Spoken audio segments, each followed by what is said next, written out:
Chapter 10:13. Only then did she realize with a start that she had lost her virginity. Oh God, what's going on? She wanted to scream, but she was too frightened to do so. She blinked her eyes, and large droplets of tears rolled down her cheeks at once. What's going on? She hurriedly grabbed a piece of clothing from the side. She did not care whose it was, as long as it could at least cover her body. She was so frightened that her body kept retreating backward. Her pale face suddenly turned purple as her lips trembled uncontrollably. Humiliation. She felt a bone-chilling humiliation. She came from a well-to-do family, and her upbringing was very strict. Therefore, even when she grew up, she was like other girls who liked to play and make friends, but she always stuck to her bottom line. Her father taught her that a girl's chastity was the most important thing. But now, everything had been destroyed. She had actually lost her virginity to this group of ruffians at the bottom of society. Lu Jingtian's whole body trembled as she kept sizing up Li Dongqiang, who was sitting at the side and panting heavily. Her heart sank to the bottom of the valley. Women always had many beautiful fantasies about their first time. Alas, she would never have thought that her first time would be cruelly sullied by these ruffians in front of her. Looking at Li Dongqiang, looking at his dark skin, ugly and ferocious appearance, his body full of fat, and especially that fat and oily big belly, she was even more disgusted. At this moment, her face was as contorted as it could be. She bit her lower lip angrily, and the humiliation was so deep that it bled. ****. You bunch of beasts. Shameless. Scumbag. Lu Jingtian cursed the moment she opened her mouth, using the most insulting words she could think of. Smack. Li Dongqiang gave her a slap. Slut. Who was the one who stuck to me just now? What's the point of being a B***tch? D***mn. Shameless. He scolded. She held her burning cheek aggrievedly. Her eyes were red and swollen, and they were bloodshot as she glared at them hatefully. If you didn't use any underhanded means, do you think I'd be interested in you? All of you look like pigs. Shameless. B***tch. Lu Jingtian seemed to have lost her rationality as she let loose a torrent of abuse. Lu Jingtian scrambled to put on her clothes. Looking at the bruises all over her body, she was in a sorry state. She suddenly couldn't hold it in any longer and broke down in tears. She covered her face and deeply felt that she had no face to see anyone. Ooh, you bunch of beast scum. I hate you. I hate you to death. The door suddenly opened. Yin Tianyu and Xiao Yichen walked in. Everyone in the room had put on their clothes, and the scene seemed calm. However, from the redness on their faces and the lingering charm in the air, Yin Tianyu knew that they had just experienced an intense battle. He laughed, but his expression was cold. Have you enjoyed yourself to your heart's content? Asked the boy in a calm and unhurried tone. Have you had enough fun? This brat. Chapter 10:14. It has nothing to do with my mommy. Xiao Yichen coldly snorted. Bad woman. You're the one who bullied my mommy first. We're just returning the favor. Lu Jingtian only felt embarrassed and ashamed, but more than that, she flew into a rage out of humiliation. Yu Yu's cold and mocking gaze almost drove her crazy. She completely lost her rationality. If she could, she really wanted to strangle him and tear his hateful face apart. She really couldn't wait to make these two brats disappear from her sight. B***SD**RD. She rolled off the bed and pounced on Yin Tianyu. Yin Tianyu, however, did not move. He was not afraid of this crazy woman at all. Alas, she had forgotten about the chaotic battle she had just gone through. Just as her toes touched the ground, she felt her legs give way and fell to the ground with a plop. Her limbs were as heavy as lead, and she could not even lift her wrists. She was filled with resentment. Yin Tianyu smiled coldly and took a few steps toward her until he was right in front of her. He lowered his head and looked at her from above, admiring the changing expressions on her face. Humiliation, resentment, madness, pain, despair. Everything was in his eyes. He admitted that his method was indeed cruel. However, this was the only way to appease the hatred in his heart. He would never forgive anyone who touched his reverse scale. A pitiful person must have something to hate. Yin Tianyu told Li Dongqiang, send her back. Li Dongqiang nodded. but he was still panting heavily. He had yet to calm down, and was on the brink of exhaustion. Yin Tianyu turned to leave, but he suddenly thought of something. He turned back and bent slightly. His cold and unfathomable eyes met with Lu Jingtian's dazed ones. "Don't blame me for being ruthless if you dare to make a fuss about what happened today." Lu Jingtian was stunned. This child had a charisma that made one unable to look him in the eye. That pair of cold eyes actually oppressed her to the point that she couldn't breathe. "I'll let you off today, but if you dare to bully my mommy again." Yin Tianyu paused and narrowed his eyes. "Do you believe me? With just a word from me, the entire Lu clan will die without a burial ground overnight. Do you believe it? With just a word from me, the entire Lu clan will die without a burial ground overnight." These extremely bold words seemed to come from the mouth of an emperor, who could summon the wind and summon the rain.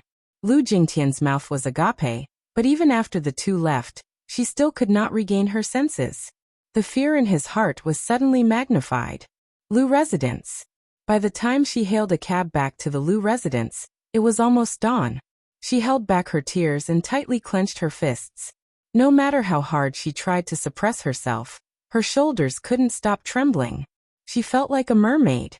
Every step she took felt like she was walking on the edge of a sword. It was unbearably painful. She walked to the door and slowly pushed it open, only to be greeted by a brightly lit room. She was stunned and stood rooted to the ground. She saw Lu Buoxing sitting on the sofa in the spacious living room. It seemed that he had been waiting for a long time. She was stunned for a few seconds.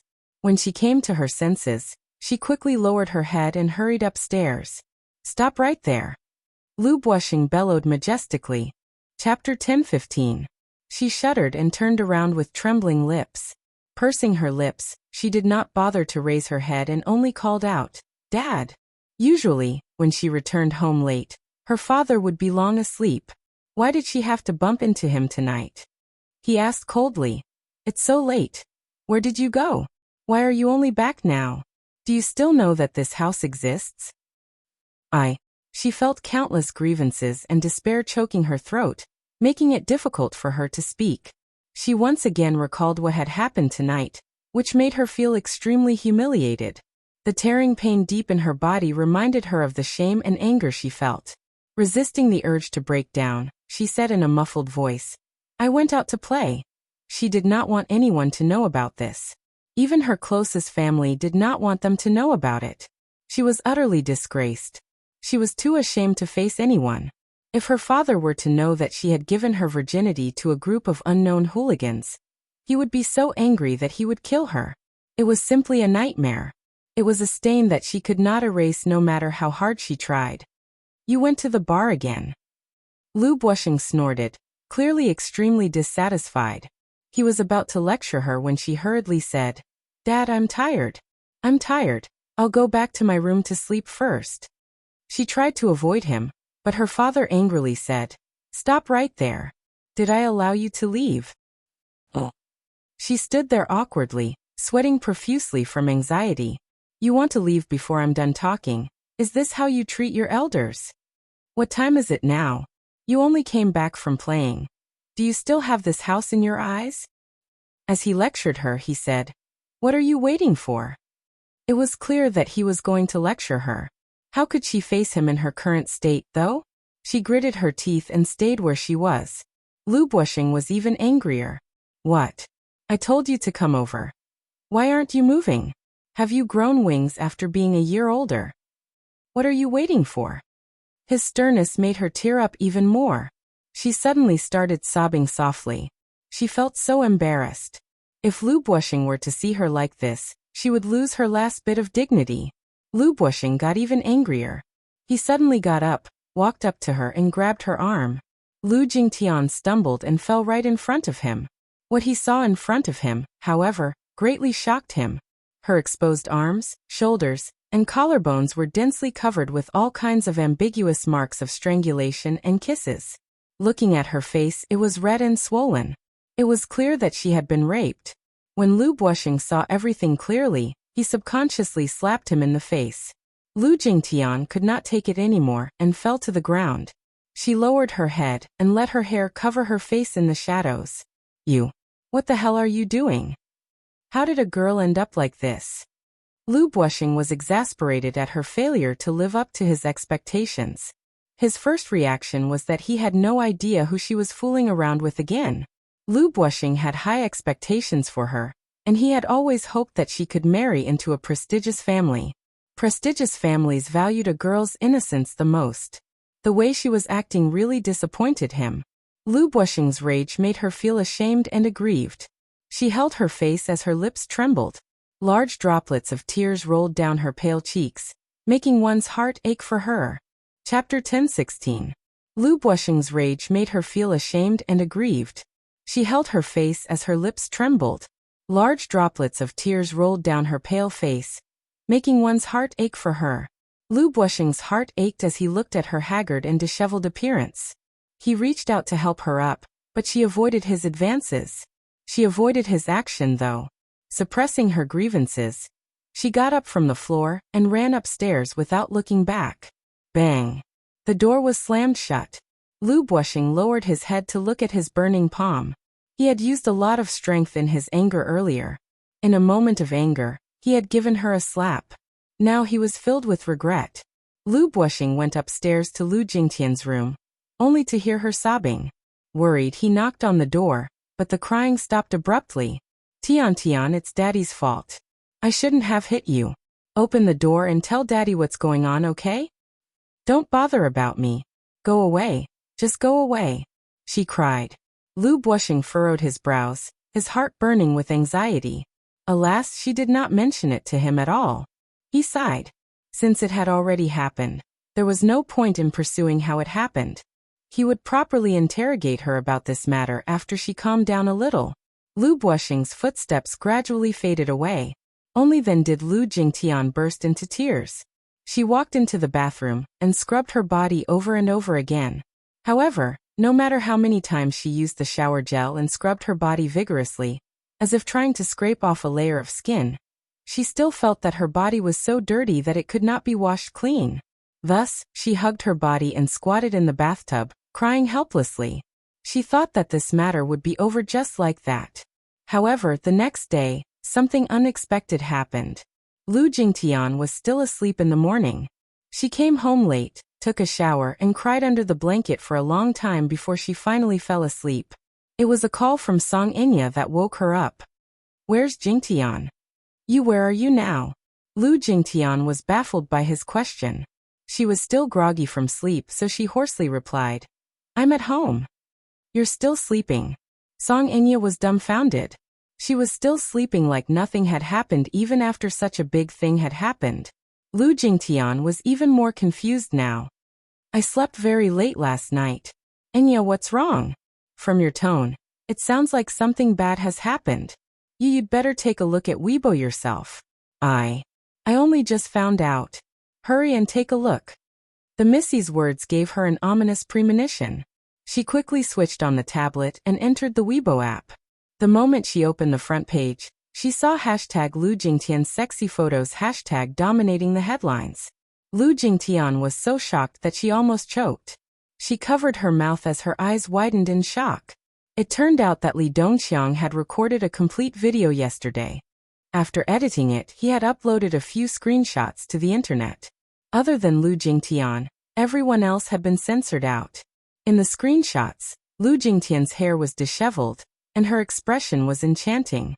Her facial features were so clear that one could almost tell who the woman in the video was at once. Lu Jingtian's hand, which was holding the tablet, trembled uncontrollably. Chapter 10:17. At first, the netizens were a little skeptical, thinking that it might just be a coincidence that someone looked similar to Lu Jingtian. Soon, a mysterious ID released an even higher resolution image. The netizens could see it more clearly. There was a very obvious feature on her face. There was a mole at the corner of her mouth. This feature instantly confirmed her crime. Her mind went blank with a bang, and she was petrified as if she had been struck by lightning. Soon after, the media published a few photos of her in a bar, which showed her rubbing her ears intimately with a stranger. Perhaps it was because of the angle, but her expression looked especially slutty. With a cigarette in one hand, she laughed and fell into the man's arms. She looked like a prostitute. Some paparazzi even took photos of her hugging another man in a bar. It was such a hot scene that people could not help but sigh. Lu Jingtian looked pure on the surface, but she was actually such a person in private. How despicable. The photos were quickly spread all over Weibo, and the public opinion about her instantly dropped to the lowest point. Oh my God! Seeing such explosive news so early in the morning, my worldview has been turned upside down. Is Lu Jingtian so open? She seems to be quite fun in private, and she seems to be quite fierce. I'm from the capital. I once bumped into her at Sovereign Bar. She was with a man, and they were very close. I wanted to take a photo, but it was too dark, so I couldn't get a clear picture. I was also afraid of getting into trouble, so I didn't take a photo. I thought that she was just a scheming woman. I didn't expect her to be such a despicable woman in private. How disgusting. The netizens left comments saying that Lu Jingtian was a vicious and scheming woman. They had never seen such a shameless female celebrity before. The mysterious ID seemed to have left her some leeway by not releasing the video. Lu Jingtian was petrified and did not react for a long time. This time, she had fallen into a state of eternal damnation. All the public opinion was overwhelmingly accusing her of it. Lu Jingtian could not help but recall her private diary on a personal blog. Harboring hatred for Yin Shirshir, she wrote in the diary, "If there's a chance, I must let Yin Shirshir, that be *tch, have a taste of humiliation. First, drug her, then throw her to 5 hooligans. Finally, I'll record the whole process and post it online. Let everyone take a good look at the so-called national first love in their eyes, how slutty and despicable she was in private." Was it an illusion? Why was her experience now exactly the same as the content of the private diary she had written on her blog? Could it be impossible? Her diary was a private diary that was locked. Other than her, no one else had seen it. Yin Tianyu received a call from Li Hanlin. According to his instructions, the latter had already finished editing the video and bribed various public relations teams to spread rumors about Lu Jingtian's indecent deeds on the internet. Later, remember to release the surveillance video. This is the highlight of the show. Yes. However, President Yin, don't you think you're being a little too ruthless? Chapter 10:18. The truth behind Lu Jingtian's pornographic photos. Look at those celebrities who appear pure on the surface in private. Lu Jingtian's pornographic photos scandal escalates. Lu Jingtian closes her Weibo account. Guilty conscience? For the next few days, the scandal regarding Lu Jingtian's pornographic photos continued to fester. Recently, however, a small Weibo account suddenly released a short surveillance video. The video was very short, lasting only a few minutes. When the video was played, it showed Lu Jingtian beating up a woman in a hotel corridor. Although it was said to be a beating, the woman was indeed ruthless. The clip of Lu Jingtian beating up Yin Na like a madwoman shocked many people. The reason why they could recognize Lu Jingtian at a glance was that her gown was very recognizable, so it was not difficult to distinguish her. This was what Lu Jingtian wore to Huanyu's gala, which was published in the newspapers. The Imperial Hotel's camera angle was very wide, and it was aimed at the corridor and the elevator door. There were 2 shots taken from different angles.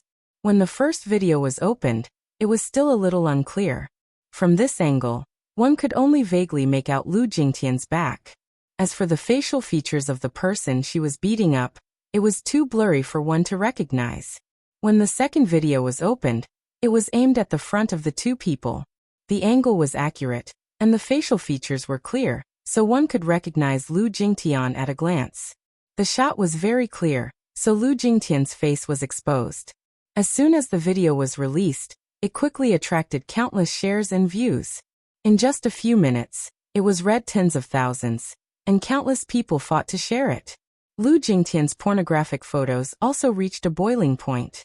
Lu Jingtian's character was soon questioned from all sides. Oh God! I didn't expect Lu Jingtian to be so violent.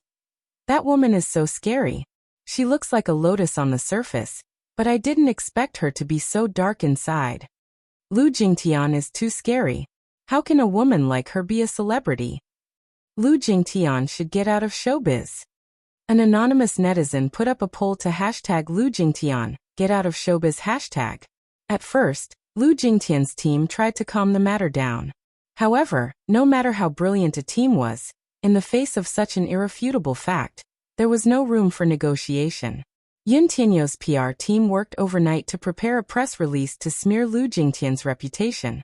By then she was already in a mess. Under the immense pressure of public opinion, under Lu Buoxing's arrangement, Lu Jingtian left the country overnight to avoid the limelight. Lu Buoxing had no idea what was going on, but he had been in the entertainment industry for many years, so he could more or less guess what was going on. His daughter must have offended some big shot, and that was why she was being suppressed. Alas, no matter how he interrogated her, she refused to divulge anything. She feared him from the bottom of her heart. Even though this was clearly a child under the age of 8, she could not help but feel terrified when she thought about the cause and effect of this matter. In just one night, this child was able to ruin her reputation effortlessly, no matter how he did it. Then, he would also have the ability to flatten the Lu clan with a single finger. Hence, she dared not speak up no matter what. Chapter 1019. On the other hand, Yun Shishir was a little surprised by the uproar caused by Lu Jingtian's post on Weibo. She did not feel anything when she saw the articles bombarding Lu Jingtian on Weibo. It was an indescribable feeling. Lu Jingtian's fall did not give her much of a reaction. She only treated it as a piece of news and let it go after she read it. On this day Mushi called her, unable to hide her excitement. The casting for Lethal Beauty seemed to have taken a turn for the better. The investor, who had seen her photo, seemed to be interested in her and invited her out for a meal to discuss the film contract. Mushi excitedly said, Sure, I've heard some insider news. Director Gu thinks highly of your acting skills and thinks that you can play the leading role. So he strongly recommended you to the investor. The investor saw your photo and thinks that your image is very suitable for the role, so he invited you out for a meal. The investor? There are 2 investors for Lethal Beauty.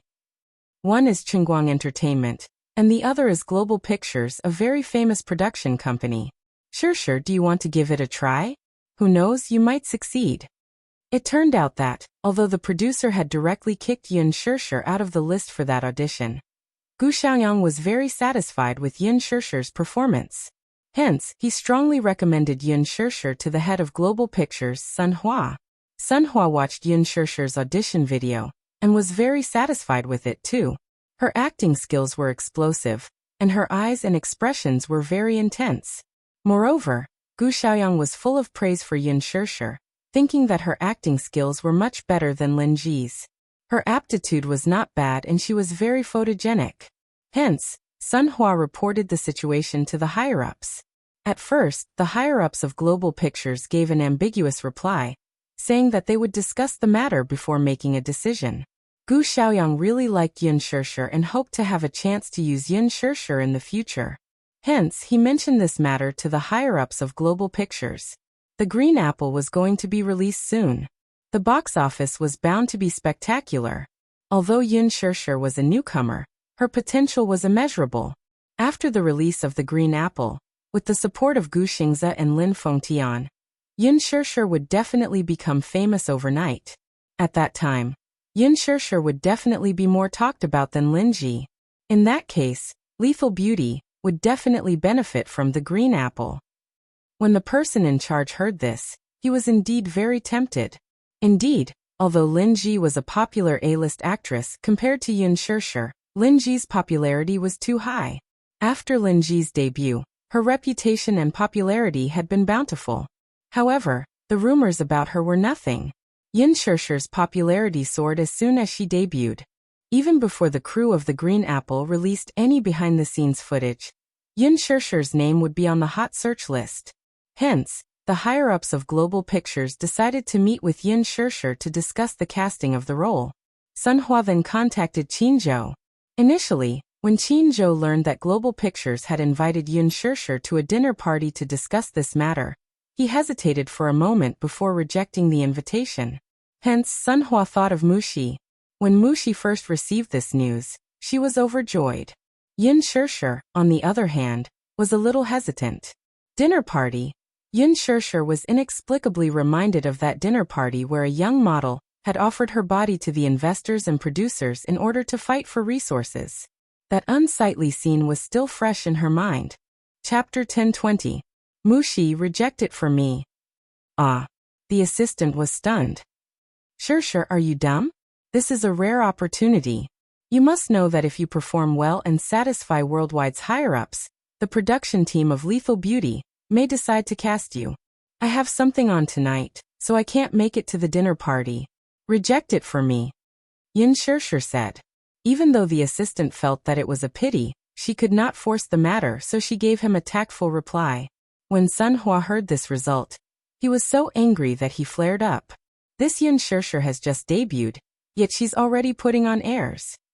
Worldwide's higher-ups personally invited her, yet she rejected them without any hesitation. Is this appropriate? She's clearly acting like a big shot. When the news reached Worldwide's higher-ups, Li Dongliang, he gritted his teeth in anger when he heard that Yin Shirshir was acting like a big shot and was not coming. Sun Hua gripped his phone tightly as he heard Li Dongliang's sarcastic remark. That woman's character is still a little high and mighty. Why?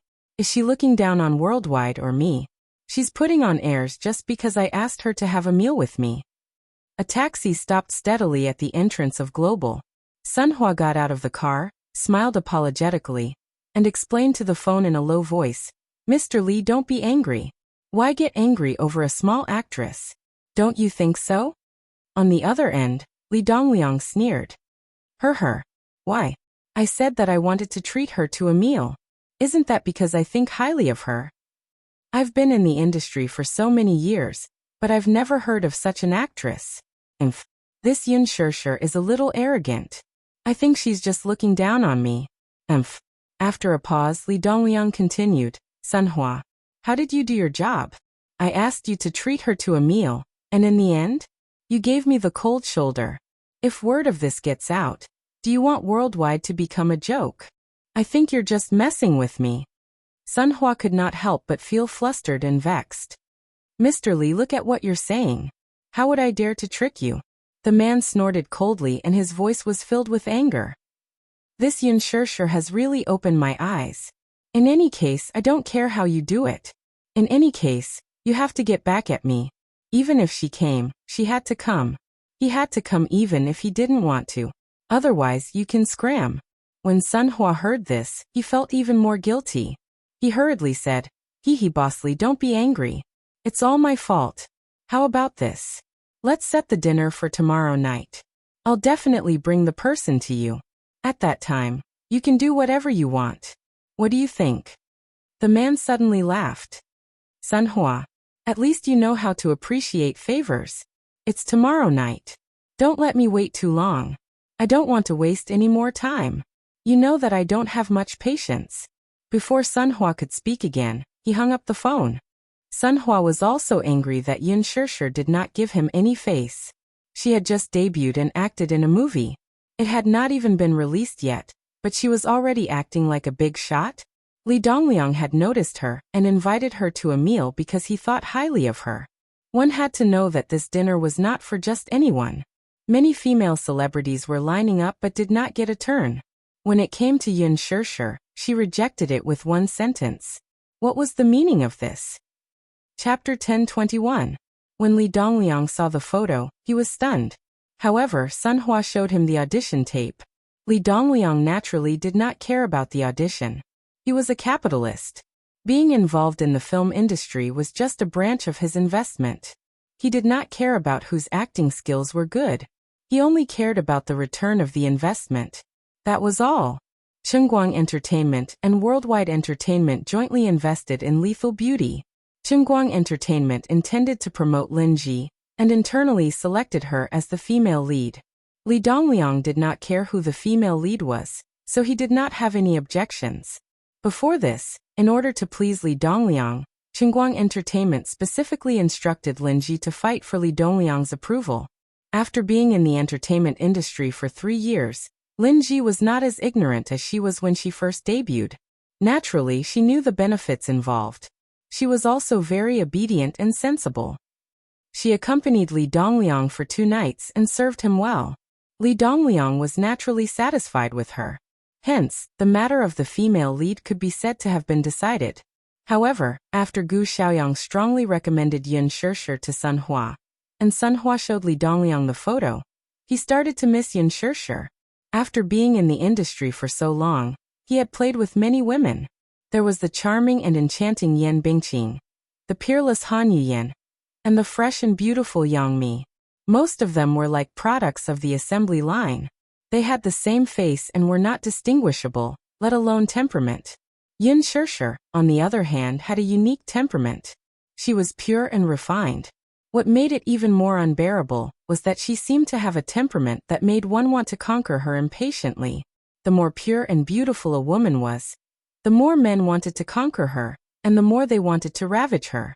This was probably the deep-rooted bad habit of some men.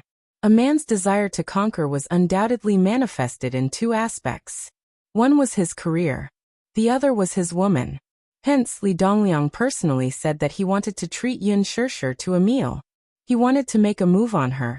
Who knew that Yun Shishir was not a person who knew how to play the game? She actually rejected him. However, Li Dongliang was indignant. Wasn't this clearly embarrassing him? He scolded Sun Hua badly. The next day, Sun Hua drove to Huanyu Tower and directly found the head of Huanyu's public relations department, Kong Xiaoqian. Speaking of Kong Xiaoqian, she was the head of Huanyu's public relations department. She was very young, but she had already become the head of the public relations department. How capable was she? That's not true either. Huanyu's internal relationships were intricate and complicated. Anyone who could occupy a place in Huanyu's upper echelons had a lot of connections behind them. Kong Xiaoqian was the daughter of the Kong Consortium. The relationship between the Kong Consortium and the Mu Corporation could be traced back to more than a decade ago. The cooperation between the two families was not shallow. Just the East Bay project that the Kong Consortium had just taken over from the Mu Corporation was worth several billion yuan. Kong Xiaoqian majored in public relations in university. After graduation, her father arranged for her to enter Huanyu's public relations department. A few months later, she was officially appointed as the deputy head of the public relations department. Now he had been promoted to the level of a minister. After sitting down, Sun Hua went straight to the point and brought up this matter. Department head Kong, there's an artist called Yun Shishir in your company. Do you remember her? Chapter 1022. Kong Xiaoqian had gone abroad a few months ago to prepare for delivery. She had just returned not long ago and had not finished handing over the company's affairs. We've worked together for so many years, but this is the first time I've seen such an arrogant artist under Huanyu. She just debuted and acted in a movie, and she's already so arrogant? The movie hasn't even been released yet, and she's already acting like a big shot. How is this appropriate?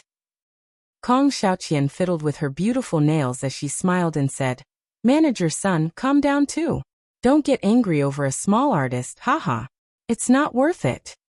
Director Li wants me to hand her over tomorrow. No matter what, I must bring Yun Shishir to him today. Chief Kong, give me a definite answer too. Don't make things too difficult for me. I heard that this Yun Shishir has just debuted, and the company has spent so many resources on her, because she has some relationship with our young Master Mu. Who knows, maybe she's young Master Mu's pet. Kong Xiaoqian smiled sweetly as she spoke, as if she was a rich man's daughter. Pet was a jargon in this industry. It meant that she was a mistress kept by a big shot. Sun Hua smiled contemptuously and said, No wonder she's so ostentatious. It turns out that she's hooked up with young Master Mu. She just debuted and got the female lead role in director Lin's movie. She stole the limelight and was unrivaled for a while. It's all because of the unspoken rules. Since it's all because of the unspoken rules, why is she still so pretentious? Kong Xiaoqian was a little hesitant. She couldn't figure out the relationship between Yun Shishir and Mu Yaja. Everyone said that she and young Master Mu had a close relationship, but to what extent? She didn't know. Sun Hua smiled faintly and asked word by word. Chief Kong, are you afraid that you won't dare to touch Yun Shishir because she's young Master Mu's woman? Kong Xiaoqian said, Manager son, if she's really young Master Mu's woman, I won't dare to touch her at all. How is that possible? Young Master Mu would fancy a woman in the entertainment industry? Sun Hua snorted coldly. After all, even if she's Master Mu's pet, he's just playing with her. Young Master Mu was as precious as gold and jade. How could she be a match for him? One was in heaven while the other was on earth.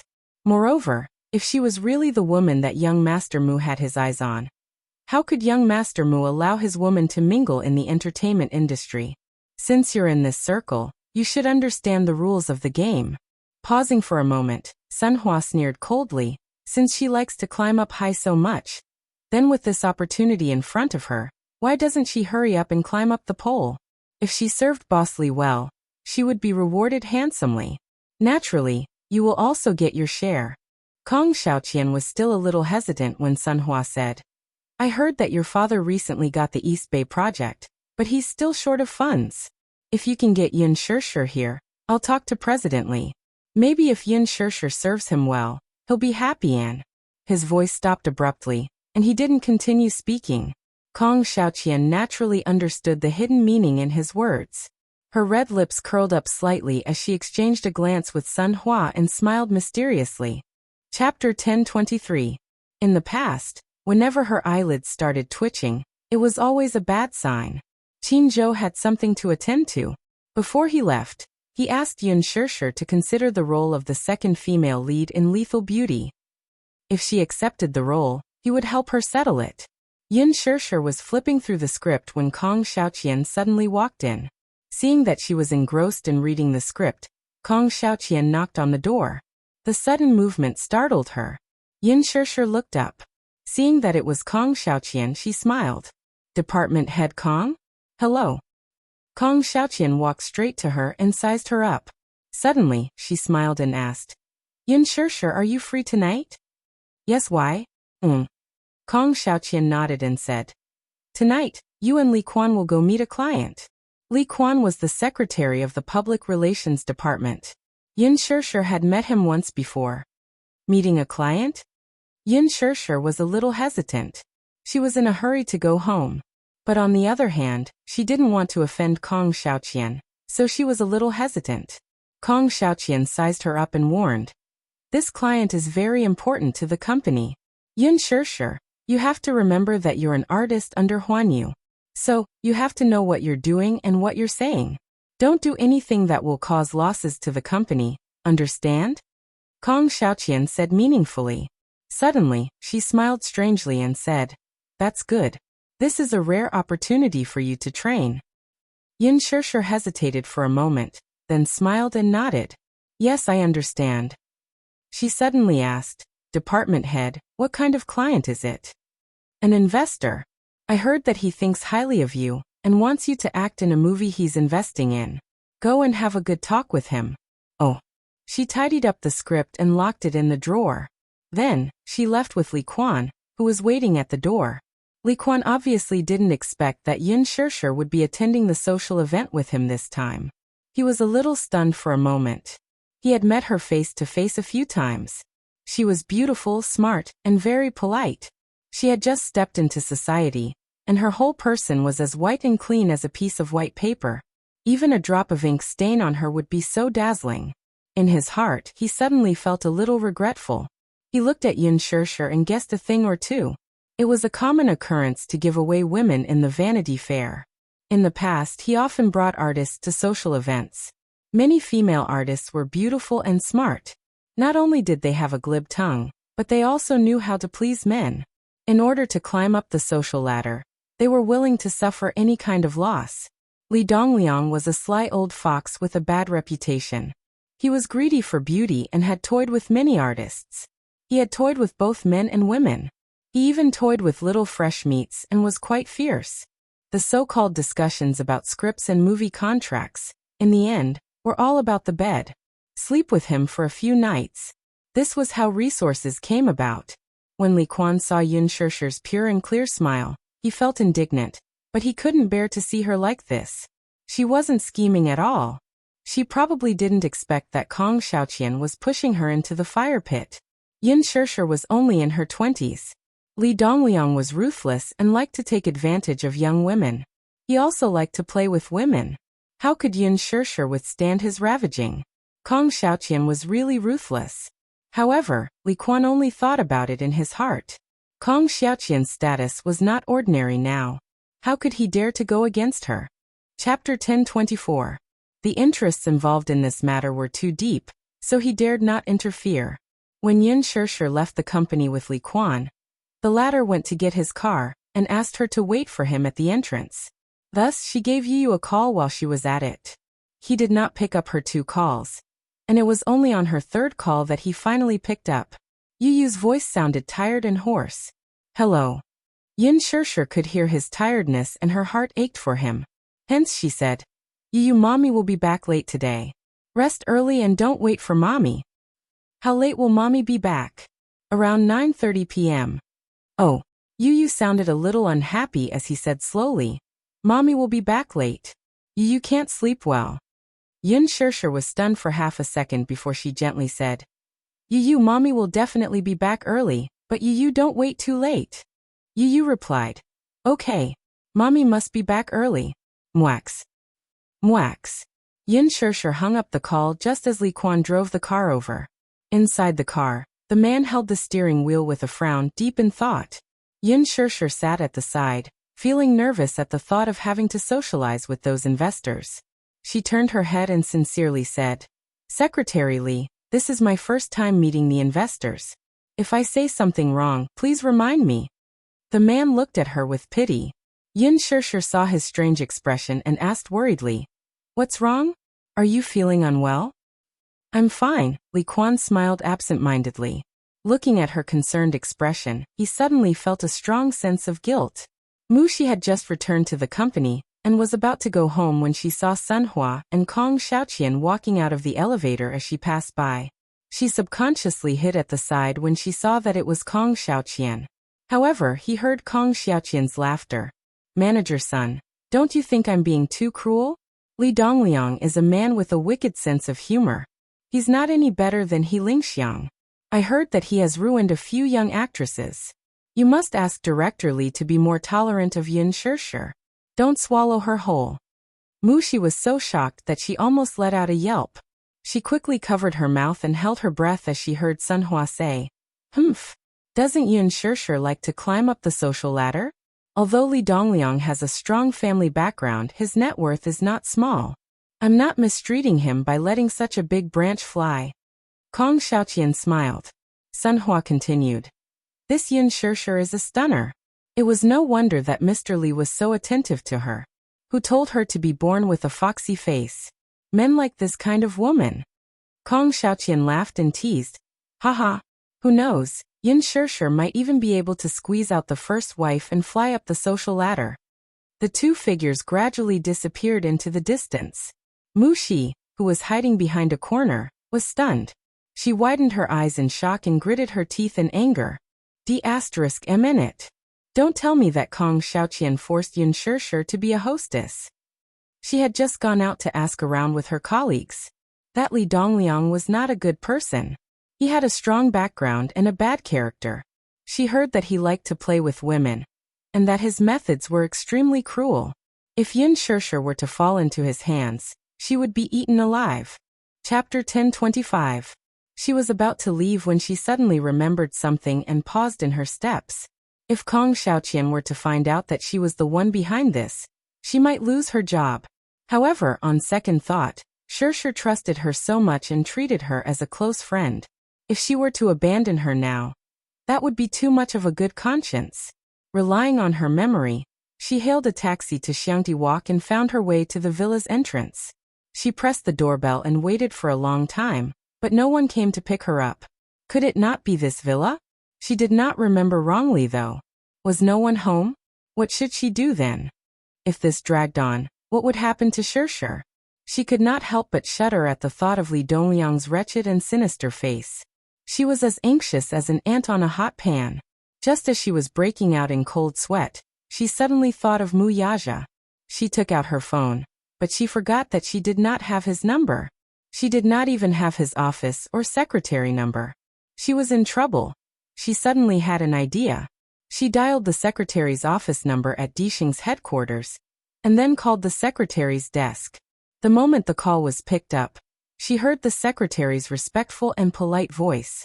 Hello, this is Dishing Financial Group's secretary's desk. May I know who you are? She cut her off and shouted. I'm looking for Muyaja. Secretary. Air. She then hung up the call. She probably thought that she was a crazy woman who would call the CEO's name and go crazy. She widened her eyes in disbelief. This is too much. She hung up just like that. What kind of service is this? She must complain to Muyaja about them. Thus, she suppressed her anger and called the same secretary again. She suppressed her anger and said word by word, Listen, don't hang up. This is an urgent matter. Please listen to me first, okay? The secretary's smile was a little stiff, but she still politely asked, May I know who you are? Please transfer me to the CEO's office. The secretary was in a difficult position. If we don't know who you are, it'll be considered a mistake on our part. Mushi bit her lower lip and said, I'm Huan Yu's head of PR, Kong Xiaoqian. As soon as this name was announced, the secretary was stunned. His attitude took a 360-degree turn as he respectfully said, Minister Kong, please wait a moment. I will transfer the call for you immediately. After waiting for the busy tone for a moment, the call was connected again. Muyaja's lazy voice came through. Hello, what's the matter? Master Mu, I'm Yin Shishir's assistant, Mushi. We've met before. Muyaja raised his eyebrows, but his tone was still neither cold nor warm. What's the matter? She patiently recounted the entire incident. It's like this. Imperial Hotel. Under the elegant light and the lingering smoke, the decadent sounds dyed the entire room with a bit of an ambiguous atmosphere. A woman with exquisite makeup was kneeling on the sofa. She was wearing a red dress that reached her hips and wrapped around her beautiful figure, revealing her curves. Without a doubt, this was a woman who was so coquettish that it was impossible for men not to be moved. She possessed a graceful and agile figure. Her chest was full and snow-white, and her pair of fair and beautiful legs were half covered by her skirt. It was enough to make one's blood boil. Chapter 1026. Looking at the woman who was slowly approaching him, his eyes slowly narrowed. The woman lifted her wavy brown hair with one hand, and slowly pulled down the straps of her shirt with the other, revealing her delicate and flawless shoulders. She lifted the wine glass. Her red lips kissed the rim of the glass and took a small sip of the wine. Then she turned around and knelt on the sofa. She held his chin and sealed his lips. With this kiss, the tip of her tongue drew the sweet wine into his mouth. The rich wine flowed between his lips and teeth. The woman unbuttoned his collar and reached her hand into his lapel inch by inch, gently teasing him. Under the retro wall lamp, Li Dongliang's eyes were very deep, very deep. There was no need to hide the depth in them. The corners of his mouth slowly curled up. His large palm caressed her slender waist and caressed it wantonly. The woman's delicate voice tugged at his heartstrings. Suddenly, he wrapped one hand around the back of her neck and bit her earlobe. The woman gasped in surprise and couldn't help but pout coquettishly. Her small hand pushed his muscular chest, but it seemed like an invisible temptation. It also seemed like she was resisting but welcoming it. Just when the atmosphere was at its most intimate, someone knocked on the door carefully. Li Quan walked in with Yin Shishir.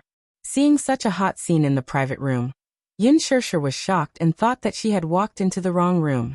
It wasn't until Li Quan gave a simple introduction that Yin Shishir realized that she had been ruthlessly sold by Kong Xiaoqian.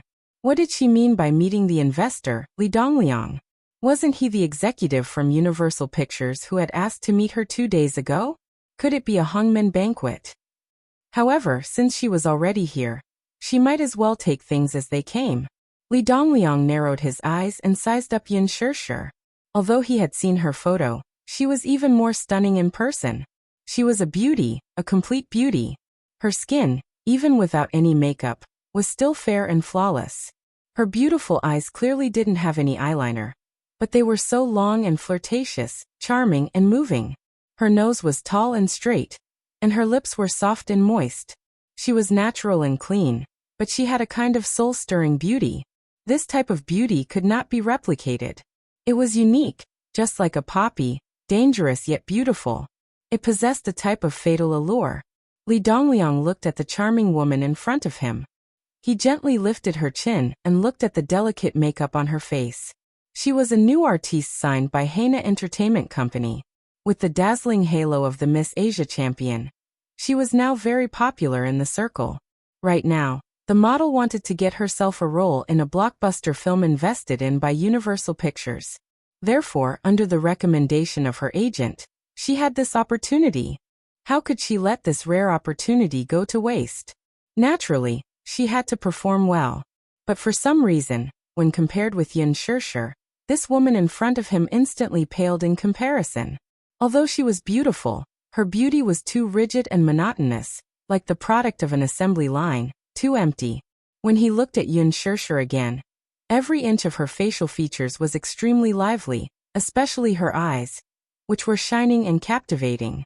Therefore, when Li Dongliang looked at the woman with heavy makeup on her face and glanced at the 2 layers of fake eyelashes, he couldn't help but feel disgusted. Suddenly, he lost interest and coldly pushed her away. Chapter 1027.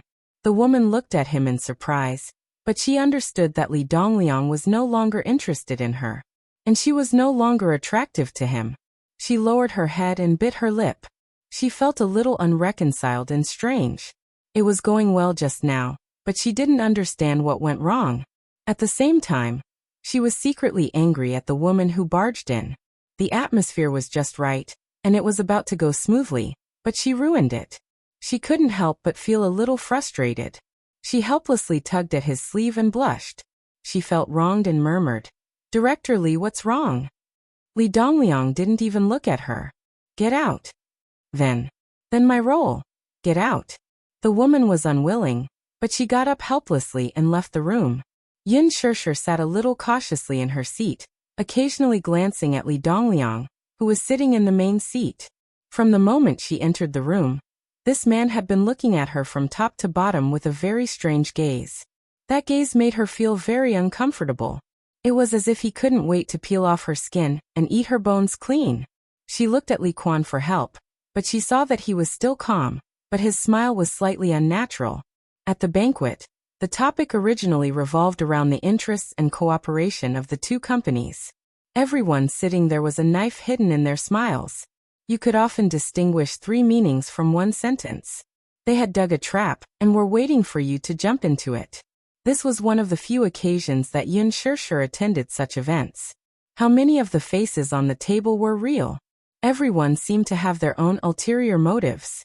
After half a glass of wine, the smiles on the table gradually became a little impure. They began to talk about things that Yin Shirshir had never heard of, such as how much a certain female star was paid for a night, or a certain socialite being kept as a mistress. Li Dongliang was even more slovenly when he opened his mouth. He said boldly, "Don't look at those female stars on TV. Who knows which sugar daddy they are having sex with in the middle of the night? Ha! That's all on the surface. But in reality, it's all dirty. Do you know that song queen from Hong Kong? Do you know why Yang Shouqing wants to support her?" Everyone was all ears. Li Dongliang snorted coldly. First, this woman and Yang Shouqing's 8 characters are compatible. Secondly, Yang Shouqing brought the 3 women to a dinner party and pointed to a pot of spring rolls on the table. He said that if anyone could break a spring roll on the plate with their legs, he would promote that person to a higher position. Later on, when she became famous, we all secretly called her Spring Rolls. Everyone was speechless. What a bad taste. Yin Shirshir, on the other hand, was confused. She did not understand what Li Dongliang meant by clipping it off with your lower body. However, when he looked around again, he saw that everyone was secretly laughing in tacit understanding. He felt extremely uncomfortable in his heart. This is really a bad taste, but it sounds quite interesting. Another producer laughed. In terms of bad taste, who can compare to He Ling? What do you mean? Chapter 1028. Haha. Isn't that so? I've played with Lin Haiyu before. She's boring. Li Dongliang frowned and pretended to be serious. But that young master is so infatuated with that Lin Haiyu. He wants her no matter what. So his mother, the chairman of the board of directors, said that if she wants to marry into a rich family, she has to give birth to a son first. But Lin Haiyu's stomach is disappointing. She hasn't given birth yet. Ha! What do you know? The producer laughed. She can't give birth at all. She was played by those sugar daddies in the past. I heard that there was once a ridiculous incident. Tell me about it. Li Dongliang said with interest. One night, Lin Haiyu was rushed to the hospital. Apparently, the three of them were having a threesome with a director and a sugar daddy. I don't know how the three of them came up with the idea of stuffing a billiard ball into her lower body, so she couldn't take it out, Lin Haiyu said. That night, Lin Haiyu was sent to the hospital in a hurry. It was He Lingxiang's doing. Everyone thought that it was ridiculous and amusing at the same time, and they all laughed. Yun Shishir was the only one who sat stiffly in her seat. Her face was a little pale. What the hell is going on? Li Dongliang laughed. He's still being merciful. He Lingxiang has played with many young models before. Yun Shishir found these topics unpleasant. Gradually, she felt that she couldn't sit still, but she couldn't leave without permission. She didn't know how long it would take for this ridiculous banquet to end. She carefully tugged at Li Quan's sleeve, but the latter ignored her. Li Dongliang obviously noticed her little movement. He squinted his eyes and looked at her flustered face. He suddenly remembered Kong Xiaoqian's phone call before the banquet. Kong Xiaoqian said that the woman was a gift that she had specially sent to him as a filial piety. She asked him to have fun and play with her as he pleased. However, she was Qin Zhou's artist after all. She was afraid that it would be difficult to explain. She also mentioned the shortage of funds for the East Bay project. Naturally, Li Dongliang agreed. Kong Xiaoqian was overjoyed. She told him to have fun and hung up the phone happily. Li Dongliang was a capitalist. Naturally, he would not invest in a loss-making project for a woman. The East Bay project was won by the Mu Consortium and handed over to the Kong Consortium. Naturally, it was a golden resource that was guaranteed to be profitable. Li Dongliang glanced at Yun Shishir meaningfully. This woman was truly a stunner. Her appearance was delicate and beautiful, and her temperament was pure. What was even rarer was he furrowed his brows. This woman in front of him actually bore some resemblance to Qingqing. Speaking of this Li Dongliang, he was also one of Qingqing's many admirers back then. At that time, Qingqing's status in Beijing was similar to the status of Meng Lina in Asia. He had many admirers. Li Dongliang was naturally one of them. But speaking of Qingqing, he had both love and hate. Love was natural. Since ancient times, a gentle and graceful woman was a good match for a gentleman. Although Li Dongliang was not a gentleman, he hated Qingqing for being too aloof and arrogant. She was as beautiful as a blooming rose, but her entire body was covered in sharp thorns.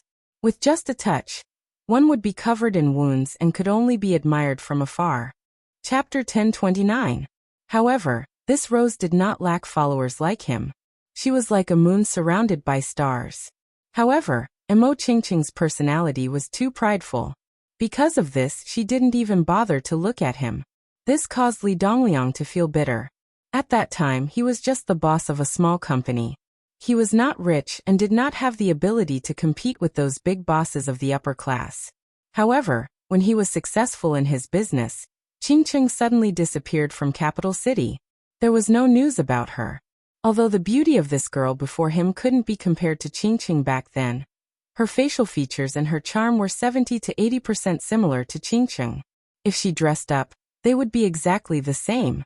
From the first time he saw her, if it wasn't for their age difference, he would have thought that this woman in front of him was Qingqing. It was common for business to send women as gifts. In this day and age, how many companies had a clean public relations department? Since it was Kong Xiaoqian who sent this woman to him, he did not need to pretend to be polite. He was very satisfied with this woman. Looking at her young face and thinking about her seductive posture in bed, he could not help but feel a little aroused. If it wasn't for his face, he really wanted to hastily end this boring banquet and bring this charming little woman along to have some fun. However, this woman did not seem to give him any face. She did not even touch the wine in front of her. No matter how he tried to persuade her, she refused again and again, claiming that she could not drink. This must be a joke. She could not drink? The entertainment industry was half of Vanity Fair. She said that she could not drink? It seemed that this woman wanted to avoid it. However, he was not in a hurry. He was the CEO of the Li Group. What woman could he not handle? These women were only interested in money and power. Give them some benefits, and they would get it. It was nothing more than checks, villas, luxury cars, jewelry. Women loved nothing more than these. He was not the same as before. With his wealth, there was nothing that she could not satisfy. Thinking of this, he smiled and asked, "Miss Yin, can you sing?" "No." Yin Shirshir forced a smile. She thought to herself, "Do I have to report to you if I can sing? It's none of your business. Also, when will this drinking party end?" Li Dongliang saw that she was absent-minded and filled his glass to the brim. He raised his goblet at her and smiled. "Miss Yin, may I have the honor of toasting you?" Yin Shirshir was a little anxious. She looked at the time and the sky outside the window. Seeing that this big boss wanted to propose a toast to him, he couldn't help but feel a little awkward. He pursed his lips and said apologetically, "Director Li, I'm sorry. I can't drink today." "Isn't that a little inappropriate?" Li Dongliang was a little dissatisfied in his heart. This little woman didn't even give him face? He squinted his eyes and rebuked, "You should at least have a drink. Don't ruin everyone's mood. How can there be no reason not to drink at the table?" Yin Shirshir was extremely embarrassed. This Li Dongliang had put it this way. If she didn't drink it, she wouldn't be giving him face. Chapter 1030. She really couldn't drink. If she could hold her liquor well, not to mention Li Dongliang, everyone at the table would have forced her to drink until she passed out. At the thought of her not giving him face, Li Dongliang might be dissatisfied with her attitude. Or perhaps because of this, the film contract might fall through. Yin Shirshir was so shocked that she was trembling all over. But when she thought of Mu Yaja finding out that she looked like the reincarnation of Satan after drinking, she suddenly felt her hair stand on end. On second thought, she still felt that she could offend Li Dongliang, but not Mu Yaja. Thinking of this, she shook her head and said tactfully, half jokingly and half seriously, "Sorry, I really can't drink. If I can hold my liquor well, I'll give you a toast." Li Dongliang smiled and narrowed his eyes as he asked, "Miss Yin, you can't hold your liquor well?" Yin Shirshir said embarrassedly, "Yes, I'll be drunk after one glass." Li Dongliang also smiled playfully and said cheerfully, "Miss Yin really knows how to joke. How can you hold your liquor so badly? If you can't hold your liquor well, you need to train more." "Train my ass. If you could train your liquor well, anyone could drink." Yin Shirshir smiled as she cursed in her heart. She poured some tea and used it as a substitute for alcohol to give Li Dongliang a toast as an apology for her negligence. Li Dongliang smiled as he drank the white wine in his cup in one gulp. His lips curled into a meaningful smile. The show had just begun. At the table, Li Dongliang didn't mention a word about the film contract for Lethal Beauty. This wasn't something he could bring up with his status. When it came to roles, actors had to fight for it themselves. Yin Shirshir didn't have the slightest intention of begging him. Li Dongliang couldn't help but feel embarrassed. Hence he made a call and called Lin Ji over. Once Lin Ji entered the private room, she first looked around and respectfully greeted the few bosses and producers present. Once she saw Yin Shirshir, she was full of doubts and silently suspected that this Yin Shirshir was not here to snatch the role from her, right? He couldn't help but raise his guard. Hence she giggled and walked toward Li Dongliang. She hooked her arms around his neck and sat in his embrace. "CEO Li, did you call me here because you missed me? Why haven't I seen you looking for me for so many days?" Li Dongliang smiled. His big palm caressed her buttocks, fiercely kneaded, and kissed her mouth. Under the watchful eyes of the crowd, this kiss was really too much. However, the few people present seemed to be used to such ***** scenes, and did not show any expression of discomfort. Only Yin Shirshir felt uncomfortable sitting on pins and needles. He felt especially embarrassed.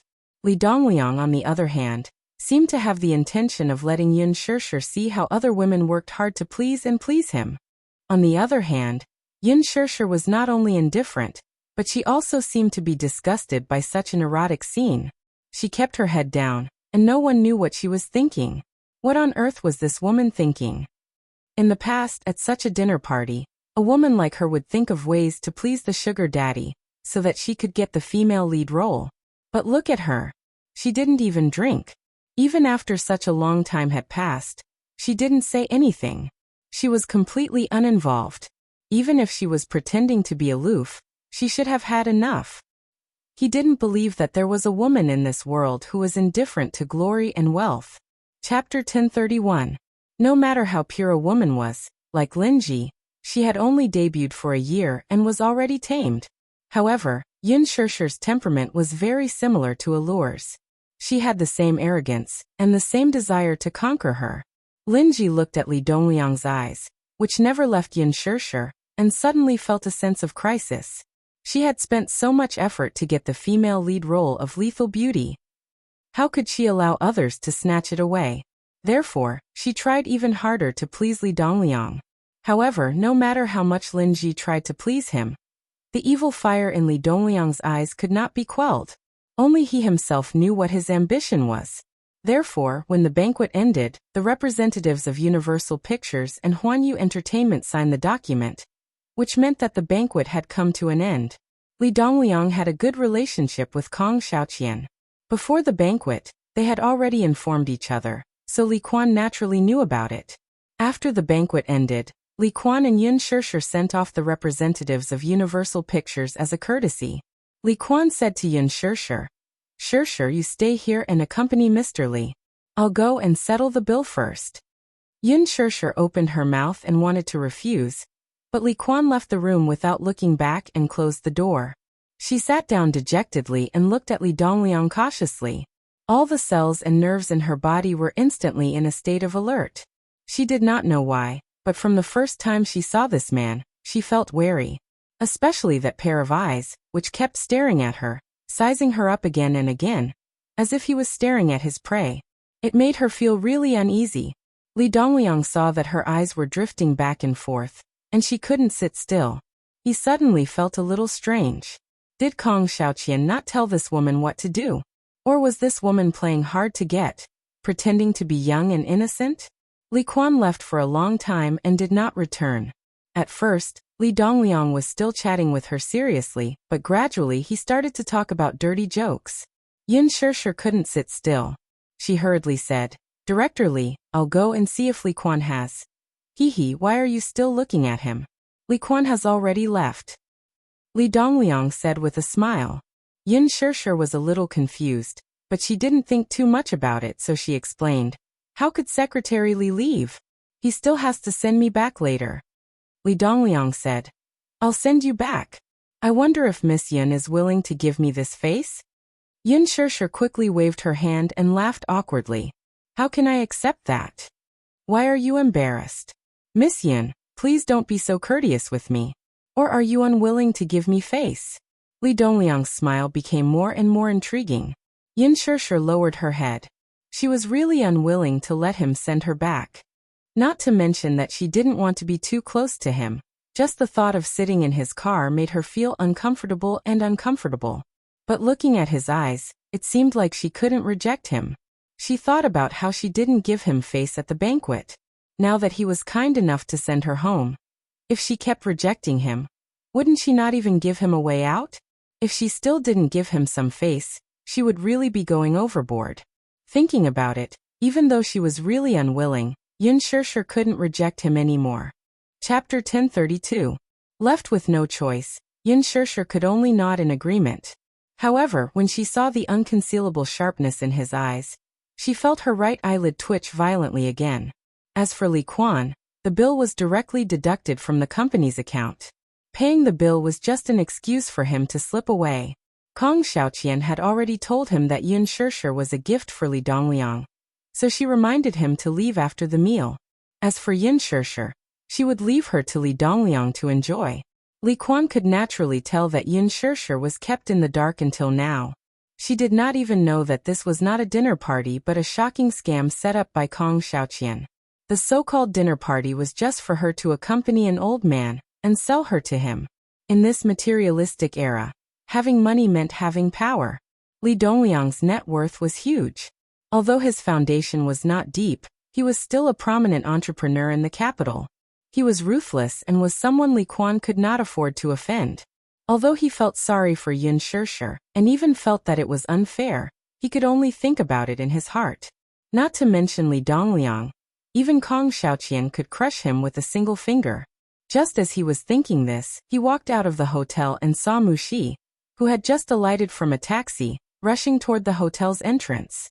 He was stunned and narrowed his eyes curiously. He seemed to recognize this girl. She was Yin Shishir's assistant, and had a good relationship with Yin Shishir. Seeing her rush through the door, he hurriedly grabbed her wrist.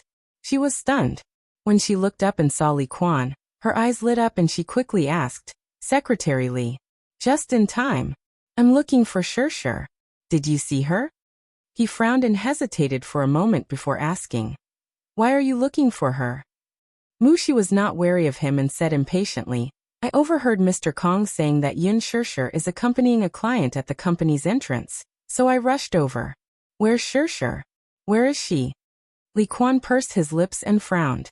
He asked curiously, "She's just an unknown artist in the company. It doesn't matter who department head Kong wants her to accompany. Besides, it's normal for artists to accompany people to dinner." Hearing this, Han Xiaoxiao felt very uncomfortable. She couldn't help but frown slightly as she retorted, "Don't tell me it's natural for celebrities to eat with others? Wasn't this a little too much? Besides, you also know that Li Dongliang—" "Enough," he interrupted her impatiently. "Mu Xi, aren't you already off work? Why are you here?" "Of course I'm here to find Shishir." Mu Xi craned her neck and peered inside before grumbling, "I heard from Kong Xiaoqian that she made Yin Shishir sleep with Li Dongliang. So aren't you worried?" When Li Quan heard this, he was a little flustered. However, he pretended to be serious and said coldly, "You can't talk nonsense like this.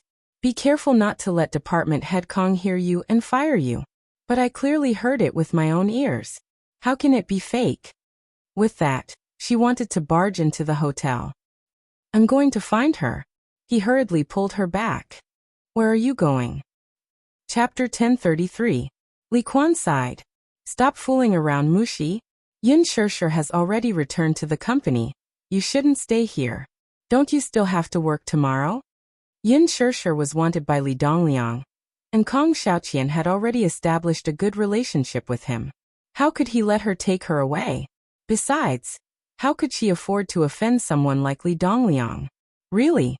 Mu Xi looked at him skeptically. "Did she return to the company?"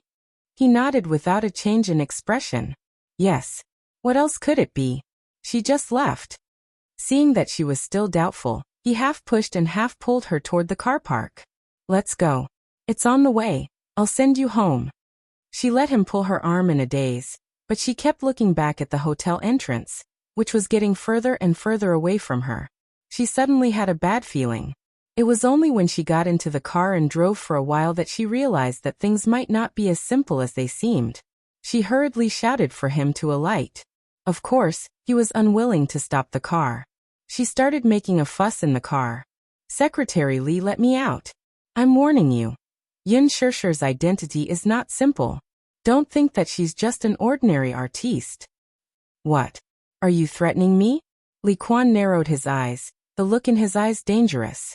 She snorted and puffed out her chest. "What if I tell you that she's Chairman Mu's woman?" The car came to a sudden stop. He widened his eyes in shock. "What did you say?" "Yin Shishir is Chairman Mu's woman. If she gets hurt..." "Hee. You should have heard of Chairman Mu's methods. Don't blame me for not warning you when the time comes." She was not to be outdone. He was skeptical. If she's really Master Mu's woman, why is she working in a place like showbiz? Mu Xi. Being Master Mu's woman means endless glory and wealth. Mu Xi, where did you get this rumor from? What a joke. She snorted and mocked his ignorance. She did not care what he thought and immediately got out of the car. She slammed the door shut and said fiercely, "Li Quan, if anything happens to Shishir, you're finished." After saying that, she turned around and ran towards the hotel. Li Quan sat in the driver's seat in a daze, unable to regain his senses for a long time. At the same time, Yin Shishir sat in Li Dongliang's car, feeling uneasy. Li Dongliang sat in the back seat. She wanted to sit in the front passenger seat, but Li Dongliang said it was against the rules. Thus, she had no choice but to sit in the back seat while trembling with fear. However, she deliberately kept a distance from him. She told the driver the address and sat close to the door. However, she saw that the road outside the car window was a little strange. She turned her head and reminded the driver, "Mr. Driver, this is not the way back to the company. We should have taken that path." The driver shook his head and smiled, but he didn't say anything. Li Dongliang teased, "Don't worry, he knows what he's doing. Is Miss Yin afraid that we'll sell you out?" Yin Shirshir shook her head, and then lowered her head without saying anything. She fiddled with her fingers. The atmosphere in the car made her feel extremely uncomfortable. She really wanted Li Dongliang to leave her by the roadside and take a taxi home alone. As the car sped along the road, the scenery outside the window kept changing. She felt more and more that something was wrong. Chapter 1034. She sat up uneasily and leaned against the window to look around. She frowned and said, "This is clearly going in the opposite direction of the company." Li Dongliang smiled eerily and said, "Of course not." Yin Shirshir turned around abruptly and asked, "Then where are we going?" She looked a little flustered and incredulous. Li Dongliang clearly said that he would send her back. Why did he go back on his word now? What she couldn't understand was that she didn't know where he was taking her. "Mr. Li, just drop me off here. I'll take a taxi back." Li Dongliang said, "This place is so remote. How can you get a taxi? You're a girl. Isn't it unsafe?" Yin Shirshir was angry. She didn't care about his status and raised her voice. "Mr. Li, you have to understand that you're the one who brought me to this so-called remote place. I clearly told you the company's address, but why did you drive to this place? What are your intentions? If you're really worried about me, it's useless to say all this here. Why don't you send me back to the company now?" Li Dongliang stared at her for a long time and suddenly laughed out loud. Yin Shirshir looked at him strangely. She really didn't know what was so funny. "Hurry up and send me home." "What if?" Li Dongliang muttered slowly. "I don't want to?" Yin Shirshir widened her eyes and looked at the evil glint in his eyes. She suddenly reacted and quickly forced herself to calm down. She narrowed her eyes and asked with a cold smile, "What exactly do you want?" Li Dongliang raised his eyebrows disapprovingly. "We're already in the car. Are you still going to play dumb with me? Don't you know what you're here for? Didn't Kong Xiaoqian teach you?" Yin Shirshir frowned. "What am I here for? Of course I'm here to discuss the film contract with you. But now that the dinner is over, don't you think you should let me go back?" She was not an idiot, nor was she a woman with a low EQ like Muyaja had described her to be. If she still couldn't tell what was going on, then she should really go for an IQ test. She could tell that the man in front of her was very interested in her. She could also tell that he had ulterior motives. She had already felt that something was wrong with him, but she didn't think too deeply about it. Firstly, during the banquet, he didn't make any aggressive movements or expressions towards her. Secondly, she believed that with Li Dongliang's status, he would never lack women, let alone a woman like her. Ever since the banquet had ended, all the things he had done to her had alarmed her greatly. Therefore, she tried her best to keep a distance from him. When she first entered the company, she had heard about some unspoken rules. She had also heard about drinking and sleeping with others. However, she had never thought that such a thing would happen to her one day. Sleep with him? Accompany my ass. That Kong Xiaoqian is too much. He clearly knew that it was such an improper dinner party, yet he still let her come. He obviously did it on purpose.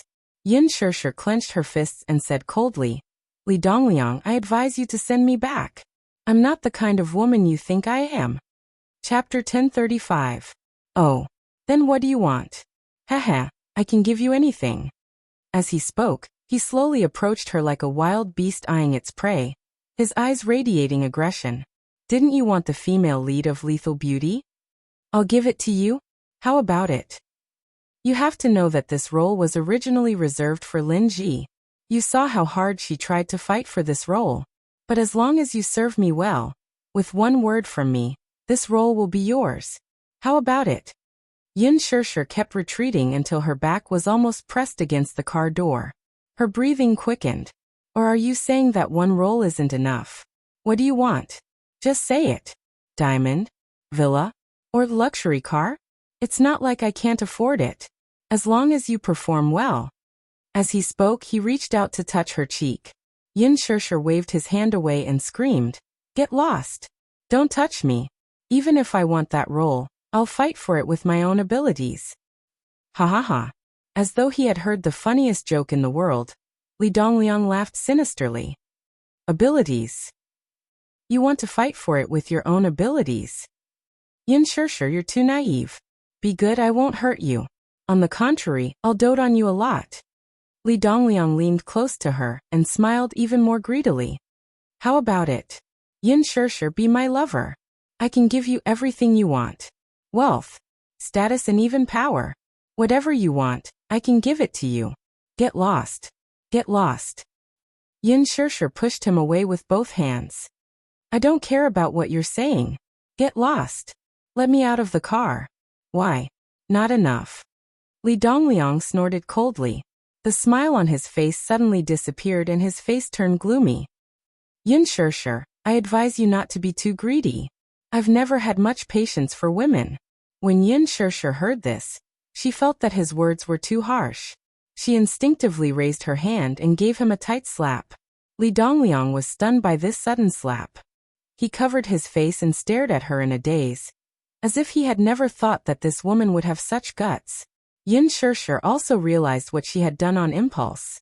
She retracted her hand in a daze, held her burning palm, and bit her lip tightly. The scenery outside the window behind him kept changing. After a while, Li Dongliang finally regained his composure. However, he was so angry that he laughed. Yin Shirshir, how dare you hit me? Yin Shirshir raised her head and said word by word. Director Li, I think you misunderstood something. At first, I thought there was an important film appointment I needed to talk about. But I didn't expect this to be what awaited me. Since that's the case, I don't think there's anything to talk about between us. My work is over. It's my honor that you're willing to send me home. But if you're not willing, you can just leave me by the roadside. As for the lover, Diamond Villa, hee. Do I care? Even if I like it, Muyaja will give it to me. You don't have to do anything. Yin Shirshir smiled and said, Muyaja. How many Muyajas are there in the capital? Although she didn't want to bring up Muyaja, she had no choice but to do so in order to protect herself. Chapter 1036. Only then did she nod her head in agreement. Li Dongliang suddenly grabbed her collar and pulled her to his chest. He gave her a hard slap and coldly reprimanded. Damn it! Are you toying with me? Muyaja? If you're really Muyaja's woman, why do you need to be in the entertainment industry? Bah! With your status, you still want to get close to young Master Mu? In your dreams? Why would he believe her words? Who was Muyaja? Muyaja was the leader of Dixing's financial group. What did Dixing mean? It meant that the stock market would tremble if Dixing stomped its feet. As Muyaja's woman, it meant that she was rich and powerful. Why would she need to be in the entertainment industry? What an international joke. It was not that he did not know Muyaja. How could he not know such a well-known name? Even if it's him, if he wants to gain a foothold in the capital, he must rely on the Mujia's protection. But what did this woman say? She claimed to be Muyaja's woman? To him, she was just a woman who was tossed aside after playing with her. Yin Shirshir was caught off guard and fell onto her seat. She was in a sorry state. Before she could get up, she was pinned down by him. Unlike Muyaja, this man did not know his limits. His entire weight was on her. Yin Shirshir was having a hard time bearing the weight of a middle-aged man. But more than that, she was filled with humiliation. She was an actress. It was because she loved acting and acting that she entered the entertainment industry. But why was it that in this man's eyes, an actress was a lowly status? Was she as lowly as a prostitute? She desperately slapped his shoulders with both hands and screamed in horror. Don't! Get lost! Get lost! What are you trying to say? What? Do you still want to use that brat to pressure me? A sinister and obscene smile appeared on Li Dongliang's face, causing one's hair to stand on end. He reached out his hand without any fear and pinched her soft waist. He laughed wickedly. Ha ha ha. Good. Even if you are Muyaja's woman, I'll treat you as his woman. Today was the perfect day. I want to have a good taste of Muyaja's woman. As he spoke, he pinched her chin and bit her neck. Yin Shirshir cried out involuntarily. No matter how strong a girl was, she had never encountered such an uncontrollable situation. She was so frightened that tears almost rolled down her cheeks. She kept struggling and pushing him away. She bit and hit him on the shoulder like a wild cat that had gone mad. Even Li Dongliang could not withstand such a violent struggle. His face was hit many times, and it was burning with pain. He raised his head and slapped her angrily. Seeing that she was still restless, he really wanted to do her in the car. Yin Shirshir was no match for him. She knew what was going to happen next. She screamed at the top of her lungs, Li Dongliang, don't tell me you want to offend Muyaja? Li Dongliang was stunned as he looked at her tear-stained face. She looked pitiful and aggrieved, but that gaze was still extremely sharp, and even had a hint of provocation. It was simply an eyesore. In his eyes, Yin Shirshir's domineering attitude was akin to that of a proud and spoiled canary. Did men not understand men? Chapter 1037. Li Dongliang guessed that Muyaja was only interested in her on the spur of the moment. With his status, he was used to seeing women who flocked to him like a flock of ducks. Once in a while, there would be an arrogant and unruly woman. Naturally, he would find it interesting and tease her a little. However, as time went by, his interest in teasing her faded. One must know that a man of Muyaja's status would not be interested in just any woman. This Yin Shirshir was just a plaything to Muyaja. There were two popular sayings in the industry. No amount of flattery could compare to a single word from young Master Mu. It was hard to climb into the entertainment industry, but the hardest part was climbing into young Master Mu's bed. Did this woman really think that young Master Mu was sincere toward her? He suddenly inched closer to her face and laughed in a low voice. You're just a woman. Why? Is Muyaja allowed to lay his hands on you and press you under his body, but I'm not allowed to sleep with you? You're just a woman. How precious can you be? I don't believe that Muyaja would go against me for a woman like you. I want you. Who dares to go against me? Damn it. As he spoke, Li Dongliang's movements became more aggressive. Yin Shirshir clenched her fists in fear. She stared at him without blinking, afraid that he would do something scary. In this tense atmosphere, the chauffeur suddenly said respectfully, Boss, we're here. Li Dongliang looked at her and snorted coldly.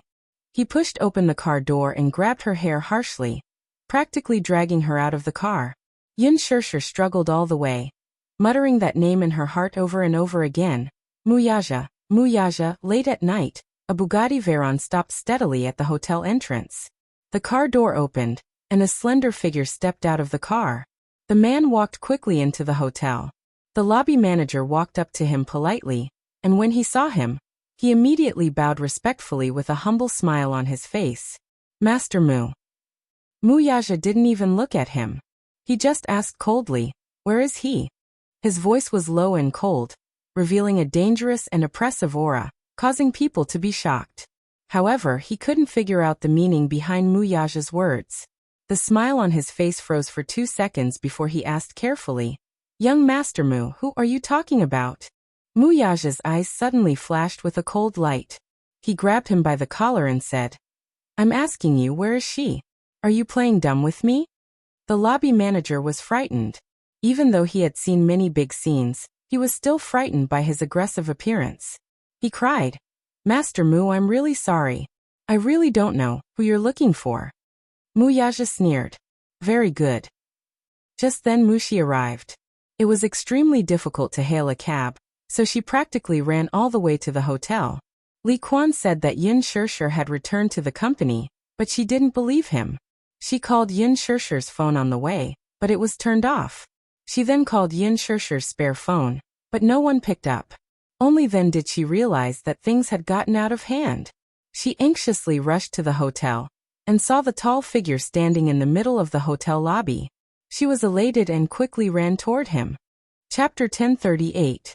Muyaja turned around, and with a look, the security guard understood and made way for him. Mushi ran to his side and asked while panting, Where's Shirshir? The lobby manager was even more puzzled, but he did not dare to ask further. Mushi gritted her teeth and looked at him anxiously. I'm asking you, where is she? Where is she? The manager was about to cry. I really don't know who Yin Shirshir is. Mu Yaja narrowed his eyes dangerously. You don't know who she is? Then I'll tell you now. That's my woman. The lobby manager's face turned pale in an instant. He turned around and ordered the cashier to search for information on Yin Shirshir. Mushi could not care less though. Global Pictures and Huanyu Entertainment have a dinner today. Li Dongliang. You should know who he is, right? Have you ever seen him? At the mention of Li Dongliang, he remembered and hurriedly said with trepidation, Mr. Li left just now. It seems that he took a woman with him, but Master Mu, I'm really sorry. I don't know where he took her. How long has he been gone? It's been a while. It should be around 15 minutes. Mushi wanted to ask more, but from the corner of her eye, she saw Mu Yaja suddenly turn around and walk toward the entrance. She did not have time to think and hurriedly followed him. Mr. Mu, think of something. Yin Shirshir must have been taken away by Li Dongliang. Shut up. Mu Yaja was feeling frustrated, and his tone could not help but become harsher. Mushi was so frightened that she trembled all over, and did not dare to speak again. He took out his phone and dialed his assistant's number. The moment the call connected, he ordered coldly, find out Li Dongliang's current whereabouts. Now immediately. Also, get the head of Huanyu's PR department to give me a call. Yes. Master Mu. Mu Yaja hung up the phone and got into the car. Mushi stood outside the car door with her hands clasped together.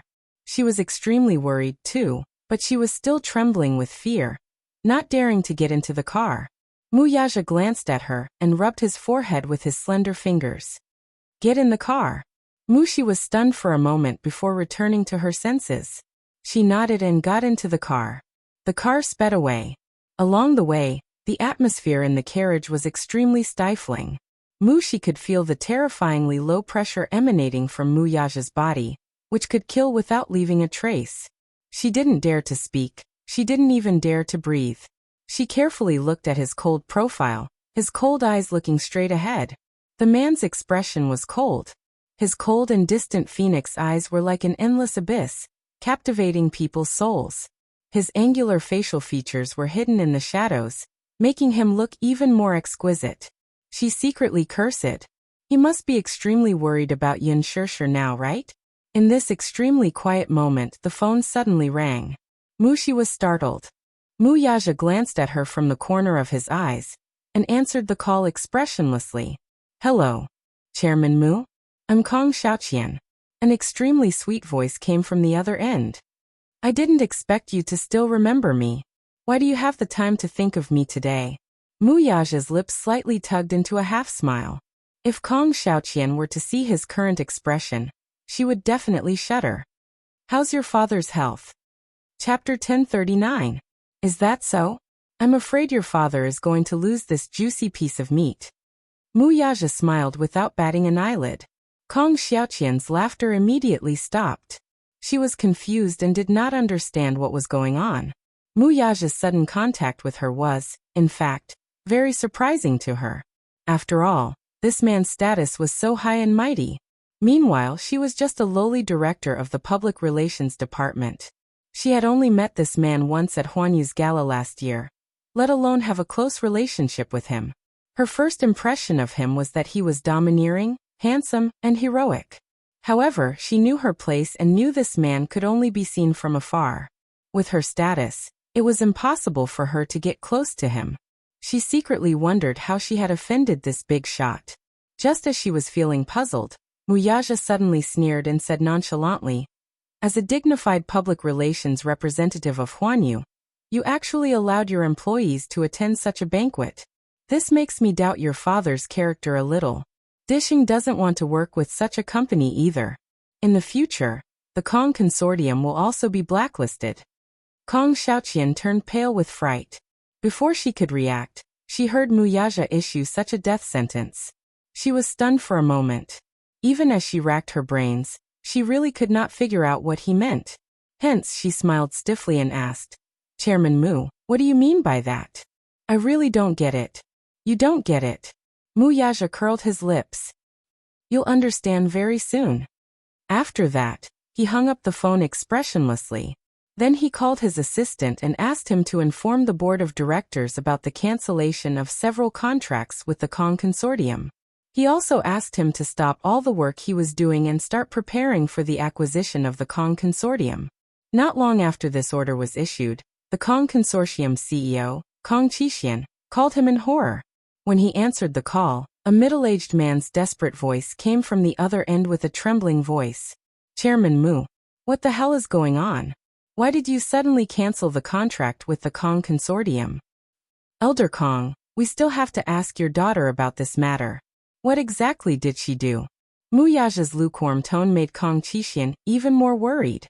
His tone was still polite, but there was an irrevocable determination in his words. It seemed the Mu Consortium was determined to go against the Kong Consortium. Kong Qixian's hand that was holding the phone trembled slightly.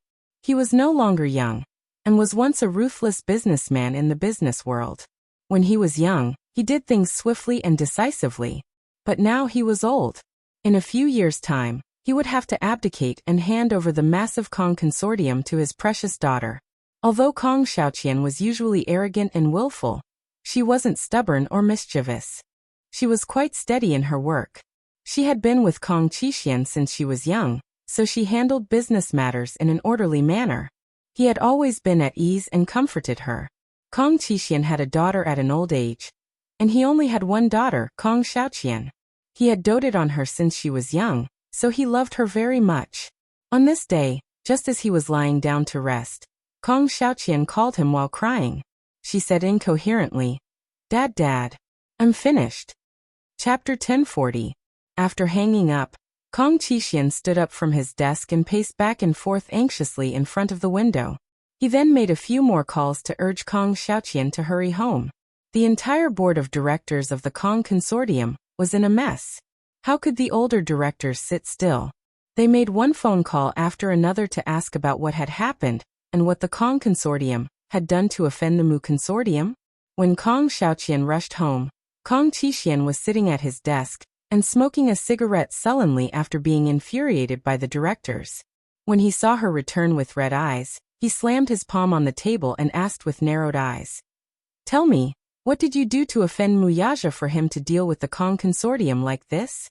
Kong Qixian had never lost his temper with her before, even if he did. Kong Xiaoqian was startled by his gloomy expression, and could not help but take a step back. She stood quietly at the door with her head lowered and sobbed. Kong Qixian was already frustrated to begin with. When he saw her sulking and crying, he got even more anxious. He raised his voice and said, What are you crying for? Are you still afraid to admit the trouble you caused? Kong Xiaoqian still did not dare to speak. She kept wiping away her tears, and her exquisite makeup was in a terrible state. More than half of it was ruined and she looked extremely ugly. Kong Qixian's expression turned even uglier. He rebuked her angrily. Say something. I don't know either. Kong Xiaoqian looked up and said, I just think I've done something stupid. Sun Hua came to me and told me that if I sent Yun Shishir to Li Dongliang's side, Li Dongliang would be able to inject funds into the East Bay project to make up for the shortfall. But how could I have known that Yun Shishir would have such a background? Kong Qixian was so angry that he was glaring at her. I don't want to listen to such useless things. Tell me, what did you do to her? Tell me. Kong Xiaoqian sobbed and told him everything that had happened. This infuriated the old man. He clutched his chest and fell back into his chair. He said bitterly, I was planning to hand the Kong Consortium over to you because I thought highly of your capabilities. You're also the only heir of the Kong Consortium in the future, so I was confident that I could entrust it to you. But you did this to me. I let you join Huan Yu so that you can gain more experience. But you actually did such a heinous thing. Xiaoqian, Xiaoqian, you're usually very steady in your work. Why are you so muddle-headed this time? She's so young, yet she's learning from others in the business world. I think you're a complete scoundrel. Kong Xiaoqian was already feeling guilty. She stood in front of the table with a red face and didn't say a word. Kong Qixian patted his chest and finally managed to catch his breath. He frowned and continued. Who is Li Dongliang? Why are you still hanging out with that old thing? Don't you know what kind of person he is? He likes to mess around. You know how much he likes to play with women. In this industry, who doesn't know that he has played with a few female celebrities? You clearly knew, yet you still sent her over. When did your heart become so vicious? Would that woman still be fine in his hands? What are you waiting for? Kong Xiaoqian was still rooted to the spot. Kong Qixian glared at her and said angrily, "What are you waiting for?" Chapter 1041. Speaking of Li Dongliang, the big boss of Universal Pictures, he had played with many actresses. More than half of the artists and singers in the company had affairs with him. Everyone in the industry knew that there were not many artists who were packaged by Universal Pictures that were clean. This was a transparent rule within Universal. However, after seeing so many women with heavy makeup, Yin Shirshir, who was pure and refined like a lotus flower, immediately aroused his desire to conquer her. Yin Shirshir gave people a forbidden temptation. This kind of girl could not only make men want to conquer her, but also make them feel pity for her. It was exactly his favorite style. When he thought about how this kind of woman was taken by someone else, he was not without unwillingness in his heart. When he thought about how that man would be so close to her body and enjoy this sweet beauty as he wished, his heart felt like it was being scratched by a cat's paw. He could not help but feel angry and jealous. It was not that he had never seen a woman more beautiful than her. However, this girl had a bewitching temperament. That pair of flirtatious eyebrows, just a look, was extremely beautiful. Just thinking about that white and graceful body, and those two slender and beautiful legs made Li Dongliang's heart itch unbearably. The tightness in his lower abdomen was extremely uncomfortable. After throwing Yin Shirshir into the bedroom and locking the door, Yin Shirshir immediately kept a safe distance from him. He narrowed his eyes and sized her up. The room was pitch black. The moonlight slanted in from the window and enveloped her whole body. She clenched her teeth tightly and frowned. Supporting herself with her arms, she pulled herself up. Looking at Li Dongliang, who was closing in on her, she could not help but step back vigilantly. Her breathing was a little hurried. "You're not allowed to come over." Yin Shirshir shuddered. "Humph. We're already here, and your little mouth is still so fierce. See how I'll deal with you later, humph. See how I'll tame this woman later." Li Dongliang stared at her anxiously, but his hands did not stop moving. He took off his clothes without asking. In a flash, the middle-aged old man in front of her was half naked. It had to be said that the old lecher in front of him was really a bit of a blemish. He had a head of sparse hair and a square face. His cheeks were slightly sunken, but his eye bags were extremely full. Following his line of sight, his figure was really unsightly. His body was so fat that it oozed oil, and he had a beer belly. There didn't seem to be any muscles on his body. Yin Shirshir was shocked, and her mind went blank. Looking at Li Dongliang, she really didn't want to think in that direction. But even the dumbest person would know what was going to happen next. He was trying to force her to submit. Yin Shirshir was furious. She was being sent here and there like a cheap commodity. She had no dignity at all. She bit her lip, only to see the man walking towards her quickly. In an instant, her heartbeat seemed to have stopped, and her heart was stuck in her throat. She felt like she was suffocating. "Don't come over. Don't come any closer." She almost screamed out loud. Her heart trembled, and at the same time, she took a step forward. Almost entirely relying on her remaining mental strength and rationality, she jumped up from the bed like a cat and rushed towards the door with large strides. Chapter 1042. The belt left a bloody mark on Yin Shirshir's arm. She stumbled a few steps back and accidentally knocked over a chair, falling to the ground. Her back and the back of her head collided violently with the cold and hard marble floor. Accompanied by a jolt of pain, the world spun before her eyes. "Damn it. Stupid B***TCH. I gave you some color and you really dared to open a dye shop for me? Ha!" Li Dongliang scolded her with vulgar words and approached her step by step. As he anxiously tore off his clothes, a lewd smile appeared on his face. In a fit of anger, he took off his suit pants and pounced on her like a hungry wolf. Yin Shirshir screamed and rolled on the ground in a panic to avoid him. She tried to get up from the ground in a flurry, but he grabbed the ends of her hair and yanked her back violently. A numbing pain came from her scalp. That ferocious strength was not at all merciful. She felt as if her scalp was about to be peeled off. Yin Shirshir let out a low cry as tears suddenly welled up in her eyes. Li Dongliang hugged her shoulders and flipped her over, pressing her under him. He sat on top of her and chuckled. His rough palms patted her cheeks forcefully. His words filled with extreme dissatisfaction. Yin Shirshir, I'm telling you today, I'm definitely going to have you.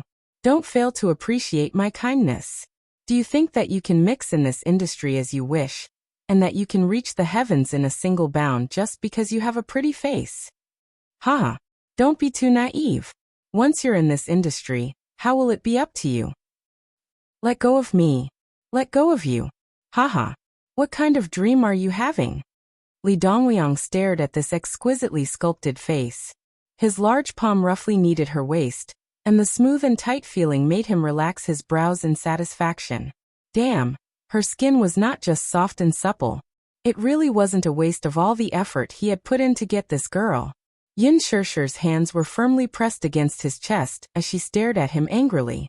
Her pair of watery eyes were misty, giving her a seductive look. Li Dongliang's interest was piqued when he saw the hostile look on that face. He narrowed his eyes and smiled. What? You're not willing? What? Yin Shirshir, don't tell me you're at a disadvantage by following me? As he spoke, he reached out to grab her collar and tore it apart forcefully. Yin Shirshir was shocked. She held his hand tightly, not letting him have his way. During the tugging, her nails scratched the back of his hand. Li Dongliang shuddered in pain. In a fit of rage, he waved his hand and gave her a tight slap. The strength of this slap was definitely not light. Yin Shirshir's face was slapped to the side, and the corner of her lips knocked against her teeth. Under the dull pain, there was a cut, and the taste of blood filled her mouth. She was embarrassed, angry, in pain, and scared. The tip of her nose was slightly sour, but she stubbornly refused to shed a single tear. Li Dongliang was also very angry. His face did not look pleasant as he choked her neck. The lust in his body was screaming, but he could not vent it out. This made him even more irritable. Chapter 1043. Yin Shirshir's mouth was wide open, with her throat choked by him. She was suffocated and unable to speak. He bit down hard on her jade-like earlobe. His hot breath blew onto her neck, causing her cheeks to turn red. Her entire face was boiling hot. His large palms started to touch her body up and down unruly. The soft texture immediately made his body tense up. Yin Shirshir struggled with all her might and used all her strength to push him away. However, although this Li Dongliang didn't train well, he was still a man after all. How could Yin Shirshir compare to his strength? With his entire body's weight, how could she push him away so easily? No. Let go of me. No. Yin Shirshir shouted in humiliation as she hit his shoulders with both hands. Her voice was already hoarse. Li Dongliang obviously wouldn't listen to her. A lewd smile appeared on his face as he caressed her waist wantonly. His lower abdomen was tightly pressed against hers as he impatiently moved towards her lips. Yin Shirshir suddenly turned her head and avoided him pathetically. It was as if her entire soul had fallen into an endless black hole, and she was unable to extricate herself from it. Li Dongliang was very unhappy with her avoidance and sneered sarcastically. You're not a virgin anymore. Why are you being so pretentious? Yin Shirshir pursed her lips and shook her head. However, her pair of eyes stubbornly widened. Her eyes were bloodshot and misty, but there was a different kind of charm to them. This was a woman who could easily arouse a man's desire to conquer. A woman who could make a man's heart ache and pity her. Yin Shirshir, follow me. I can give you everything you want. If you follow me, you can debut and release a film. I'll use all my resources to support you. I'll pave the way for you. Whatever you want, you can ask me and I'll satisfy you one by one. How about it? If you follow me, I'll dote on you and love you well. Be my woman. Don't reject me again. As he said that, he bit her cheek and kissed her crazily. This girl was, of course, a bewitching potion. She could easily bewitch a man to the point that his soul was turned upside down. The more he thought about it, the more he lost control of his movements. Thus, he anxiously tore open her clothes and touched her waist that wasn't considered plump. His tongue licked and kissed her cheeks, invading her bit by bit. Their bodies were intimately pressed together, causing his body to become more and more excited. With a hiss, he sucked in a breath of cold air. His breathing gradually became heavy, and his eyes became more and more heated. Chila, chila. With a tearing sound, Li Dongliang violently tore at her clothes. In the blink of an eye, her snow-white shoulders were exposed to his eyes. His large palm fiercely kneaded her waist, the corner of his mouth holding an extremely lustful smile. The man madly nibbled on her shoulder, infatuatedly murmuring, ching ching ah. Yun Shirshir was completely stunned by his aggressive actions. She anxiously pushed him away, gritting her teeth as she tried to push him away. Her rationality was about to be worn out. She began to put down her pride, put down her dignity and softly begged, I beg you to let me go. The fire in Li Dongliang's body was burning vigorously, so why would he care about her words? It was just a woman, he really didn't want to waste too much effort. There was no need to be merciful. Now that the girl of his dreams was lying under his body, how could he let her go? Chapter 1044. To put it nicely, each and every one of them was a big-name celebrity, but behind their backs, they were all groomed by others. Which of them relied on their own power to make a name for themselves? To put it bluntly, in Li Dongliang's eyes, those were all high-class prostitutes. Even if they were extremely clean and pure when they first entered the industry, after some time, how many of them were pure and untainted after entering this big dirty vat? As he thought about it, his movements became more nimble. Just like that, he pressed her firmly onto the ground and carelessly kissed her cheeks. However, he saw that her head kept turning and dodging. He did not linger and unbuckled his belt with one hand. With a swing of his other hand, he took off his pants and started to tug at her pants, intending to cut straight to the chase. Yun Shirshir was so sensitive that she shuddered. Looking down, she saw that he had exposed an ugly part of himself. She almost wanted to vomit. Her last bit of rationality was completely worn out. Almost crazily, she bent her knees and hit his crotch hard. Ouch! The most vulnerable part of a man was hit hard. Li Dongliang was in so much pain that he immediately arched his back. His body tilted and he stiffly fell to the ground.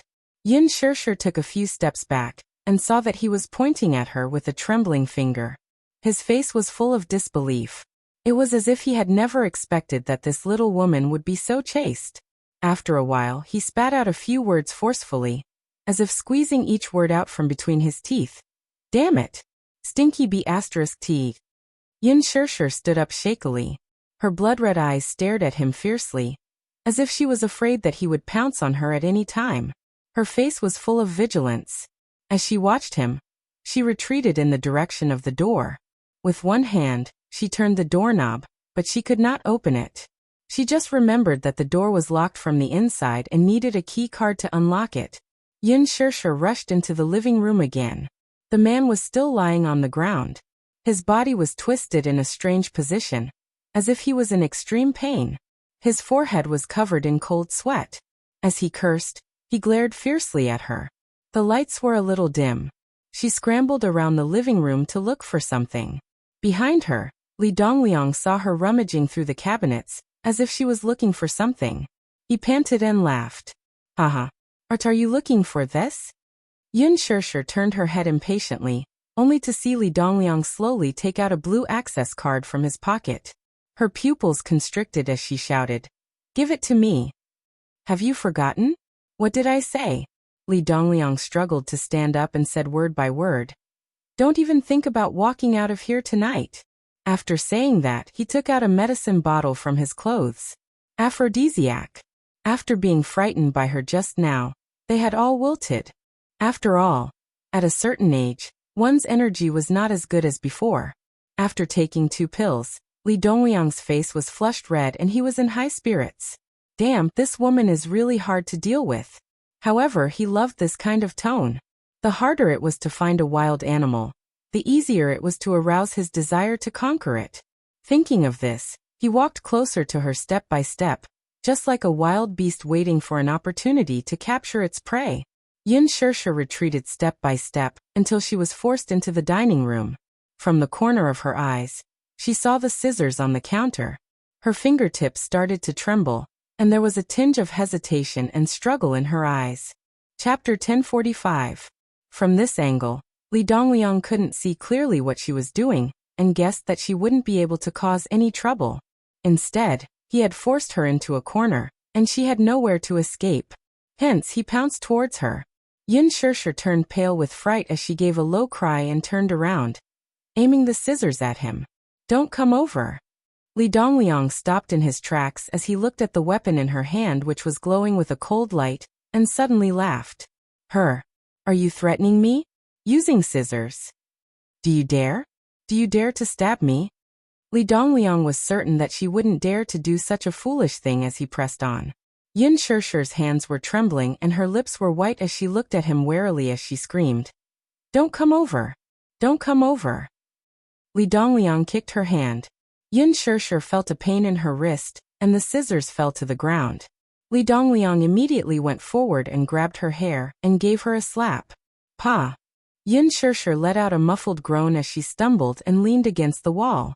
Her body slid down along the wall weakly. Li Dongliang pounced on her and grabbed her by the collar. She struggled to prop up her exhausted body and slowly raised her face.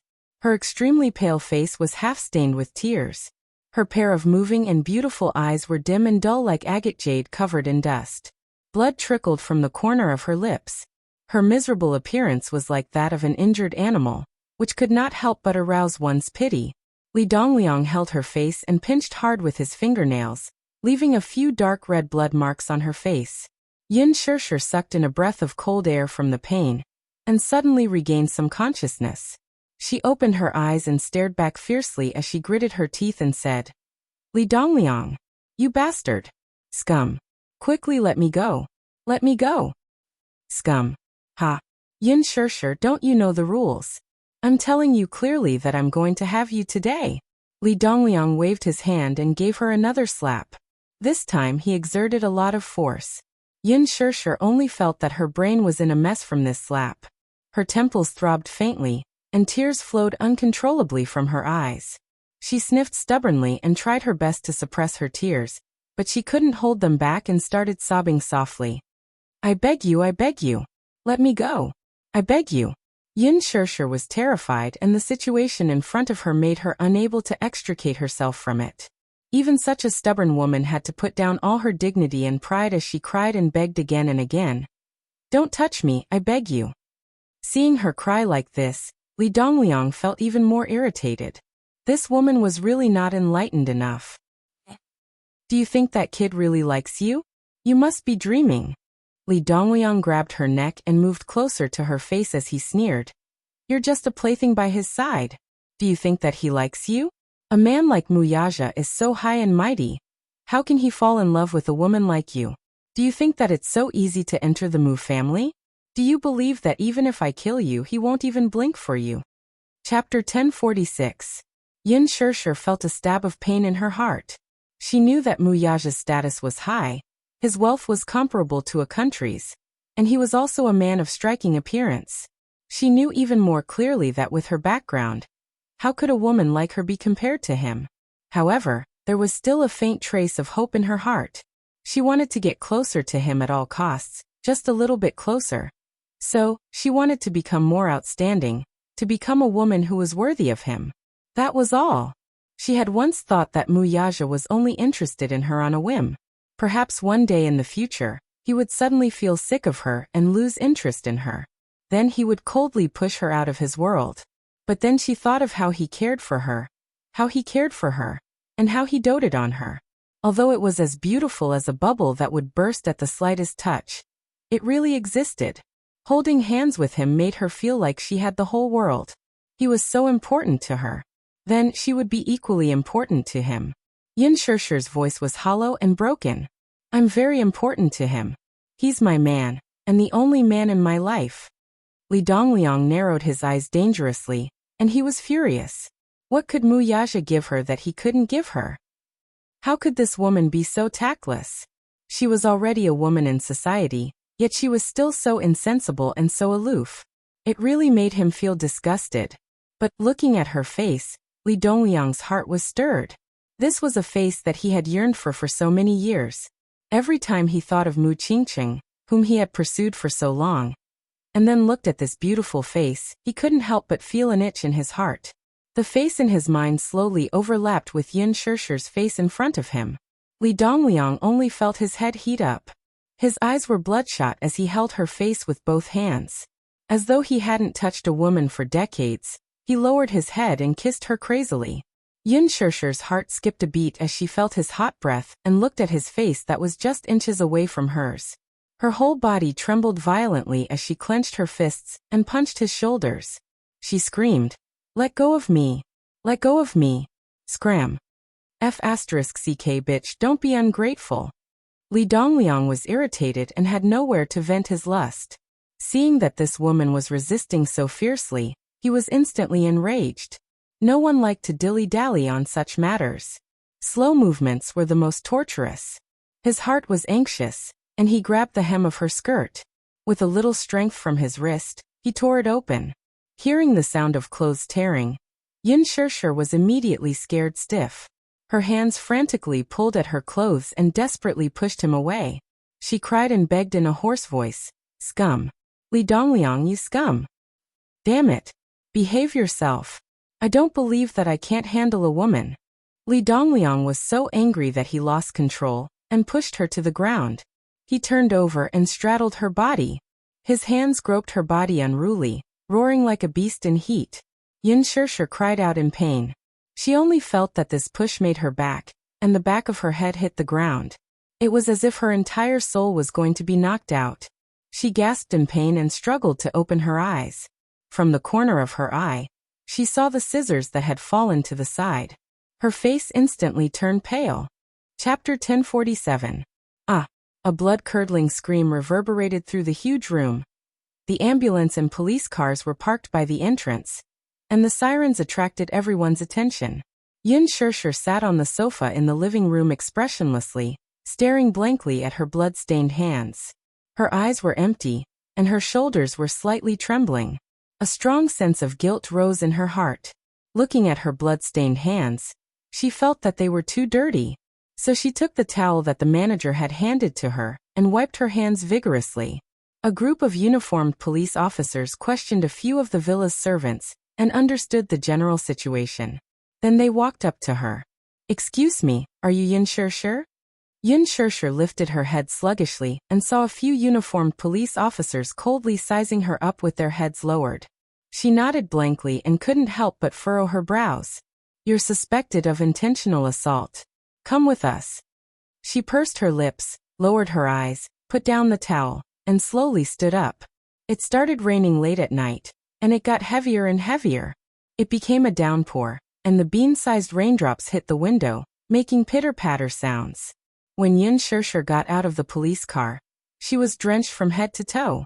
The rain hit her face and it hurt. She slowly looked up, and the cold rain fell into her eyes drop by drop. Her eyes were so bitter that they hurt, and the wound on the corner of her lips started to hurt because of the rain. Looking at the beautiful police station in front of her, she suddenly stopped. In the cold rain, her heart sank bit by bit with despair. At that moment, she suddenly felt very tired, both physically and mentally. Seeing that she was standing motionless in the rain, the auxiliary police officer reached out to push her. Yin Shirshir stumbled and fell to the ground. Yin Shirshir looked down blankly and slowly supported herself with her arms. Seeing that she had fallen, the auxiliary police officer couldn't help but walk over in annoyance. He sighed and helped her up, saying loudly, "I've seen people with weak bodies, but I've never seen someone as weak as you. Why did you fall with a push? Can't you stand firm? If you want to get caught in the rain, can you not drag us down with you? Don't waste time. Hurry up and go to the police station." With that, the man pushed her shoulder forward. Yin Shirshir said softly, "I didn't do anything wrong. I didn't do it on purpose. Whether you did anything wrong or not, we'll have to investigate thoroughly before we know. It's not up to you to decide. Quickly go in." "Let me make a phone call." "Make a call? Why are you calling? Who are you calling when the interrogation hasn't started yet? Go in." After saying that, he grabbed Yin Shirshir's shoulder and pulled her in. In the police station, Yin Shirshir sat quietly on the sofa. She hugged her shoulders and shivered. Her expression was so numb that there was no expression on her face. She looked like a lifeless puppet. Emo Chingon walked over with a notebook and a pen. He placed a cup of hot tea in front of her and turned to sit down at the table. He was the captain of the police force and the person in charge of this case. Yin Shirshir glanced at him. Chapter 1048. Seeing her looking at him up and down with eyes full of doubt, Emo Chingon smiled and raised his head to look at her. Yin Shirshir was startled and unnaturally withdrew her gaze. With his status, he had come into contact with all kinds of women. There was no lack of flirtatious women, pure and cute women, and even sexy and charming women. But he really didn't know how to define the girl in front of him. In terms of cuteness, she had a very sexy figure. Her eyebrows were arrogant and her eyes were narrow and flirtatious.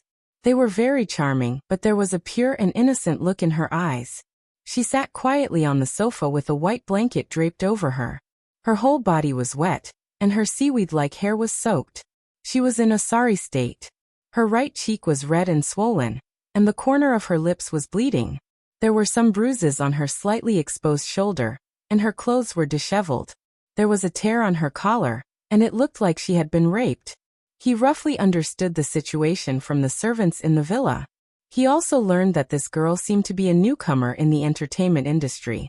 He didn't pay attention to the entertainment industry, so he naturally didn't know who she was. She was the one who called the police, so it could be considered a surrender. He learned from the servants that this girl was dragged all the way to the villa by Li Dongliang. At that time, she seemed to be unwilling. Not long after, she ran downstairs with hands full of blood to call the police. The unspoken rules of the entertainment industry? That was his guess. In the entertainment industry, sending women to sleep with producers, big bosses, or investors was a common thing. In this day and age, if a newcomer didn't have anyone to support her, she could only rely on explosive scandals and gimmicks to fight for her position. Most of the girls who just entered the industry weren't famous. In this kind of situation, naturally, no management company was willing to take the risk to invest in packaging her. Of course, if you were willing to pay a price in exchange, then it was a different story. He had encountered this kind of situation before, but most of it was consensual. A few years ago, a small model rushed to the police station to report a case. She accused a famous investor of raping her and asked the police to open a case. This case was handled by another colleague of his. Of course, there was nothing wrong with that. Later, due to pressure from certain parties, this matter was quickly suppressed and left unsettled. As for the unknown model, she was later promoted to a first-tier female artist. Now her career was in full swing and she was very popular. In this kind of materialistic era, how could a small commoner fight against those with power and status? Seeing him looking at her without restraint, Yin Shirshir looked down uncomfortably. Her delicate and beautiful face couldn't hide her tiredness. She slowly held the teacup, and the warm tea drove some of the chill. She took a sip, but the bitter taste of the tea. Of course. Yin Shirshir pursed her lips. She had never tasted tea leaves before, so she was not used to its taste. Emo Chingon looked at her again and asked, "You don't look like an adult. How old are you?" Chapter 1049. What's wrong? Seeing that she didn't say a word, Emo Chingon glanced at her and smiled faintly. Are you so nervous that you forgot how old you are? Don't be afraid. This is the police station, not a wolf's den. Yin Shirshir licked her dry lips and answered slowly, 24 years old. Emo Chingon was startled. I really couldn't tell. I thought you were a student. Yin Shirshir was embarrassed. Even though Emo Chingon was trying to ease the tense atmosphere, Yin Shirshir's face was still stiff. Come on, tell me what happened and what happened. She lowered her head and was silent for a while. Then, she suddenly opened her mouth and told him everything that happened after she entered the room. During the process, Emo Chingon listened and took notes at the same time. From time to time, he would raise his head to look at her face. Surprisingly, there was no sign of panic or fear on her face. On the contrary, compared to her expression when she first stepped into the station, her face was very calm. He had to admit that this was a beautiful girl. At that moment, she lowered her head and calmly narrated. Her eyes were slightly closed, and her thick eyelashes were long and curly. When she spoke, she trembled slightly. It was really pitiful. Her two beautiful collarbones were like jade. rising and falling as she breathed. Just by looking at her. Just the opening and closing of those red lips made her infatuated with them. He was secretly criticizing Li Dongliang in his heart. Why did he want to get this girl by hook or by crook? This girl did have the capital to make people go through so much trouble. Yun Shirshir did not notice the unreadable look in his eyes as she continued to confess. Emo Chingon also reined in his wandering thoughts and listened attentively. However, the more he listened, the more his brows furrowed. If his first impression of her was that she was beautiful, his second impression was that she was arrogant, and his third impression was that she was passionate. This kind of girl, in this kind of era, would either fall and bleed in a hypocritical society, or easily offend people she shouldn't. Naturally, she was the latter. It wasn't that he didn't have any sympathy for her. However, compared to sympathy, he felt more pity. After she finished telling him what had happened, Emo Chingon checked the records with her and circled a few places that she had missed. After modifying it, he asked her to put her fingerprints one by one. Emo Chingon lowered his head and began to write a summary of the case. As he wrote, he said faintly, "Your name is Yun Shirshir, right?" She nodded. "Yes. You're such a silly girl. You've really made a big mess out of this. Li Dongliang is not someone you can afford to offend." Yun Shirshir said nonchalantly, "Indeed, I was in the wrong. I was the one who hurt someone, so even if you want to detain me, arrest me, or convict me, I have nothing to say. But this should be legitimate self-defense. But that man was suspected of rape and molestation first. According to the law, that Li Dongliang should also be punished. According to the law, she could request to be judged as legitimate self-defense." Emo Chingon shook his head helplessly. He raised his head to look into her eyes and asked in a low voice, "Do you think the rules of this society can be explained with simple words?" Yun Shirshir was stunned. She looked up in disbelief and frowned at him. Chapter 1050. Emo Chung looked at her calmly and said in a low voice, "Do you know who you've offended?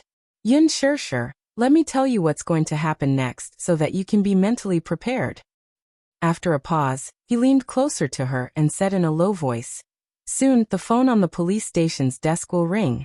The man who's calling is a high-ranking official.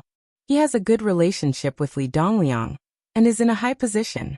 First, he'll inform the chief that I'm no longer in charge of this case. Then, you'll be detained for 24 hours. During this long period of time, many unexpected things will happen. Then someone will take my place to try this case. What does this mean? It means that you no longer have the right to speak as a citizen.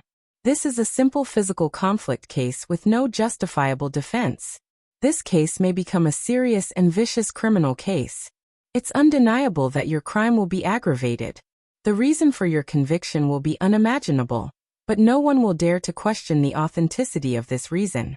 Of course, no one will question your rights. To put it bluntly, you'll be forced to confess under torture. Then you'll go to court to be tried and sentenced. It may be a few decades or even life. If you're lucky, you'll spend the rest of your life in prison. But do you know? In prison, too many unknown things happen. Some people even go to prison and never see the sun rise again. Reality is so cruel." After that, he leaned back in his chair. His face was calm as he picked up the teacup on the table and took a sip. Yun Shirshir's face was ghastly pale. Why? Why did it become like this? I was just defending myself. She had only hurt someone out of self-defense, but she was sentenced to such a heavy sentence? Emo Chingen laughed. Isn't this world like this? The weak are prey to the strong. The weak are always bullied. Yun Shirshir looked at him absent-mindedly. She felt that the so-called rules of the game in this world were so unbelievable. In other words, maybe Li Dongliang would use his personal connections to send her to hell and never make a comeback. Emo Chingon put down his teacup and helplessly sighed. I'm really sorry.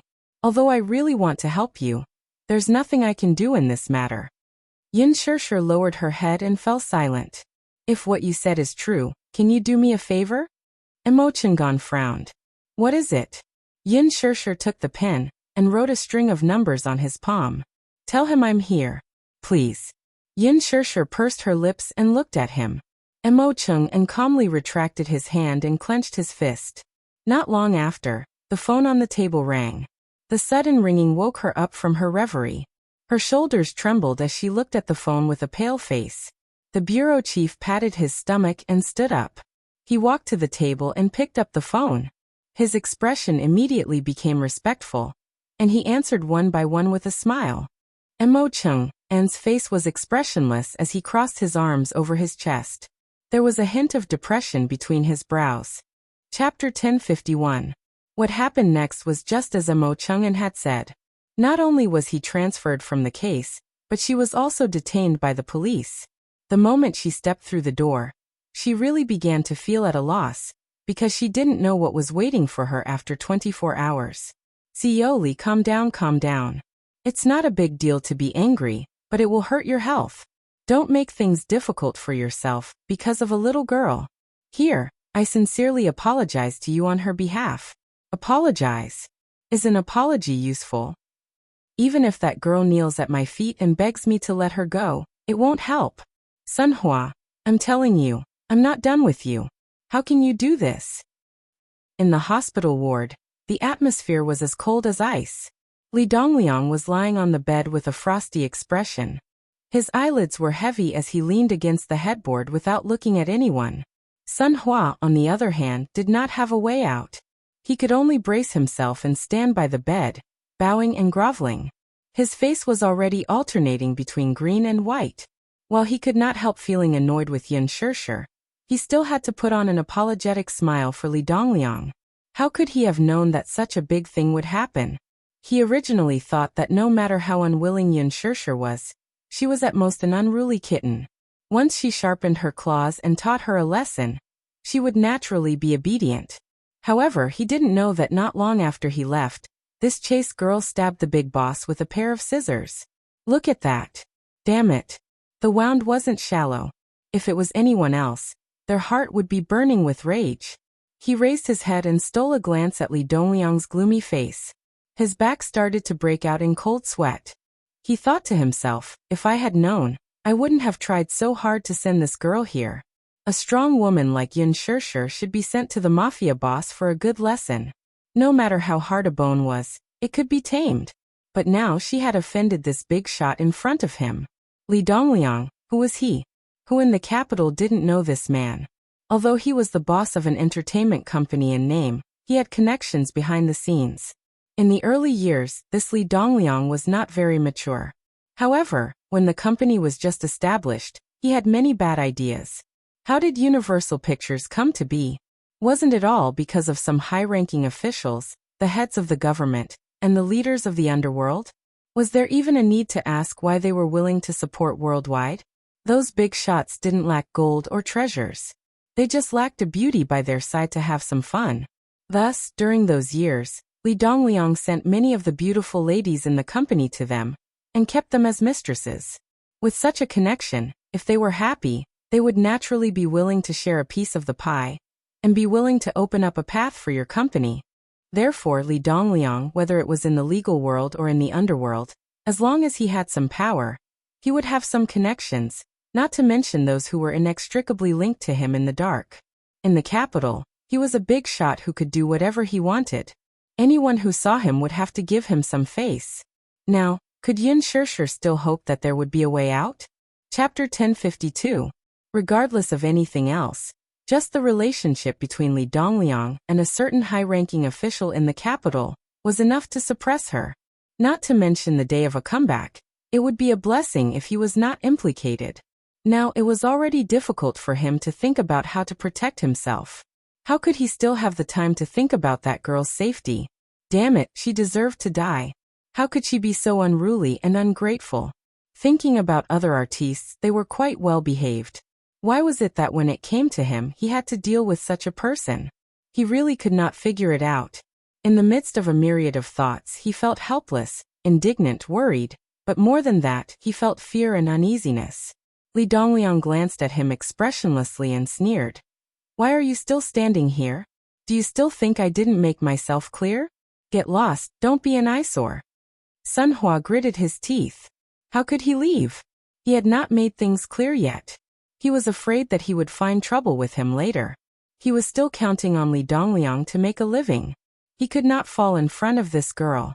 He lowered his voice and said, "Bossly, I'm really sorry. I didn't expect Yin Shirshir to be so unruly, and I didn't expect such a thing to happen." Li Dongliang glared at him fiercely and sneered. "Sun Hua, I don't want to waste my breath. Don't create any more trouble for me. Didn't I ask you to settle the matter properly? Ah, you're just a small singer. Why didn't you learn how to read people's expressions for a living? What's wrong? Do you really think you're Du Sherngyang?" Being glared at by his sharp gaze, he almost knelt down. Sun Hua felt wronged and was at a loss for words. He felt like he had bitten a mouthful of bitter and astringent cactus. "Bossly, I'll kneel down to you, okay? I'll let you deal with this girl. But please let me go. Otherwise, I'll be so wronged. Next time. I'll definitely find you an obedient woman next time." "There's a next time? This time, she stabbed me in the waist. Next time, you'll send me someone more vicious than Yin Shirshir. Won't she stab my family jewels? Are you trying to give me bad luck on purpose?" Li Dongliang snorted coldly, obviously not falling for his trick. He turned his head and shouted angrily at him. "Do you think I'm interested in your tricks? Bah! Sun Hua, get lost as far as you can. You were the one who sent this person to me. Now that something has happened, do you think you can just pat your butt and say that everything is fine? In your King dreams, do you want me to try stabbing you?" Sun Hua's face immediately turned deathly pale. His shoulders trembled, and he couldn't spit out a single word. He thought to himself, this time it's really over. Wasn't it enough that this B*TCH had harmed him? Did she want to drag him down with her? If Li Dongliang were to slap him, would he still be able to survive? "Why are you standing here?" Li Dongliang saw him standing there with a bitter face and felt even more irritated. He stretched out his leg and wanted to kick him hard. However, it was fine if he didn't move. Once he moved his leg, perhaps it was too much of a commotion. In his agitation, he accidentally pulled on his wound. Li Dongliang's body twitched, and he grimaced in pain. He couldn't help but curse in a low voice. He rolled his eyes and saw that Sun Hua was still there. His expression became even uglier. Still not getting lost. Damn it. Chapter 1053. He nodded repeatedly and responded a few times. Then he turned around and bowed as he left the room. The door of the ward was carefully closed. Li Dongliang was still angry. He kicked the blanket in frustration, but his face turned pale from the pain. In his heart he was clamoring. He would definitely not forgive this untactful girl. After leaving the hospital, Sun Hua was extremely frustrated. He pulled his hair and gritted his teeth as he cursed. This Yin Shirshir was so daring? She even used scissors to stab people. He really didn't understand how Huanyu trained their artists. Now, was he trying to steal a chicken only to end up losing the rice used to lure it? Originally, he wanted to go to the police station to see Yin Shirshir, who had gotten into big trouble. However, after being scolded by Li Dongliang in the ward, he was no longer in the mood to go to the police station. When he thought about offending someone like Li Dongliang, he was so anxious that he stomped his feet. He was at a loss for what to do. Now, even he couldn't protect himself. When that old man was released from the hospital, he might come up with some dirty tricks to deal with him. Thus, a strong hatred for Yin Shirshir grew in his heart. When his assistant called to ask if he should go to the police station to think of a way to bail Yin Shirshir out, Sun Hua stood on the street with his hands on his waist and shouted angrily, "Why do you care about that girl? Not only did she want to jump into the fire pit, she even dragged us down with her? I really don't understand. We can't even take care of ourselves now. Why do we care about her? Let her fend for herself. Damn it." The assistant answered submissively and hung up the phone. Sun Hua was obviously confused from anger. After hanging up the phone, he felt that his head was hot and dizzy. He was still angry and called Kong Xiaoqian, but the phone was busy. Sun Hua didn't think much of it. He took a taxi home and went to bed. On the other hand, although it was a procedural detention, Mo Chingon had more or less helped the poor girl. He used his connections to arrange a relatively clean detention room for her. Locked up with her were a few street girls who had just been caught from the red light district. In the detention room, Yin Shirshir leaned against the wall. She tilted her head and looked at this strange world through the iron bars. At this moment, The few female prisoners who were locked in the same cell as her were sizing her up with strange gazes. Hey look. It was a new girl. Io look, he's not bad looking. Sure, don't let others hear you. She's looking over. A femme fatale's face, dressed so coquettishly, how immoral. In my opinion, maybe they were also caught from the red light district? These days, the red light district is very strict. Don't talk about it. Maybe she's not a young lady. Yin Shirshir did not hear their discussion. She lowered her head, looked around, and slowly walked to a corner and sat down. Both of her hands were handcuffed tightly. She raised her hands and looked at the swaying chains. Her eyes darkened bit by bit. There was no light in the entire single cell. There was only a dim incandescent lamp in the corridor. It seemed to have been in disrepair for a long time. Half of the lights were dim. She laid down on the bed, and as soon as her head touched the bedding, her face turned ashen from the unpleasant musty smell. Yin Shirshir quickly sat up and leaned against the wall. Chapter 1054. She leaned her head weakly against the cold wall. She squinted her eyes and felt a little sleepy. Look, it's the newcomer. Hey, TSA. We're talking to you. Hey, newcomer. Just as she closed her eyes, a few voices were heard. Someone pushed Yin Shirshir's shoulder. She looked up expressionlessly. Beside her, a few women sat down around her. Hey, what's your name? What did you do to get in here? Yin Shirshir frowned but did not answer. Hey, we're asking you a question. Why don't you say anything? Young lady, you're quite pretty. Where did you come from? Yin Shirshir pursed her lips but still did not say anything. The female prisoners felt bored and looked at each other. When they looked at Yin Shirshir again, their eyes were filled with contempt.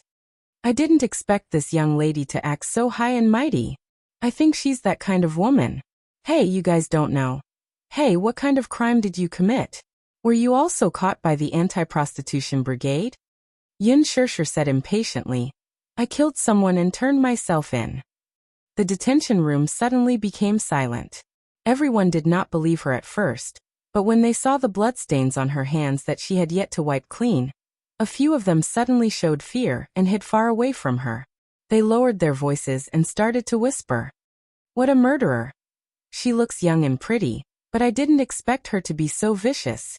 Yin Shirshir was not in the mood to listen to what they were talking about. She just looked up at the gray cement ceiling indifferently. Sleepiness came over her unknowingly. Amidst the gossip, she looked down tiredly and fell asleep in the blink of an eye. She did not have a good sleep. Her back was really painful, especially her shoulder, which felt like it was stiff. When he woke up, it was amidst the police officer's shouts and the clanking of metal. She opened her eyes in a daze and saw two men in police uniforms standing in front of the door. They were holding a bunch of keys and knocking on the iron bars. They looked down at her and said coldly, Hey, wake up! Yin Shirshir slowly sat up and rubbed her stiff and painful shoulders. She frowned suspiciously and asked, What's wrong? What's the matter? The police officer opened the iron door and yawned. He leaned against the door and waved his hand impatiently. Come out and follow us. Yin Shirshir felt a little uneasy at the inexplicable order. Even so, she still obeyed the order. She stood up and followed behind them. With doubts, she asked, Where are you taking me? Just follow us, don't talk so much nonsense. The attitude of the two police officers was very cold. Thinking about it, they were originally dozing off when they received the order to bring this girl to the chief's office. Now that they were not awake, their mood was burning with anger. As for what happened next, it was simply a fantasy story.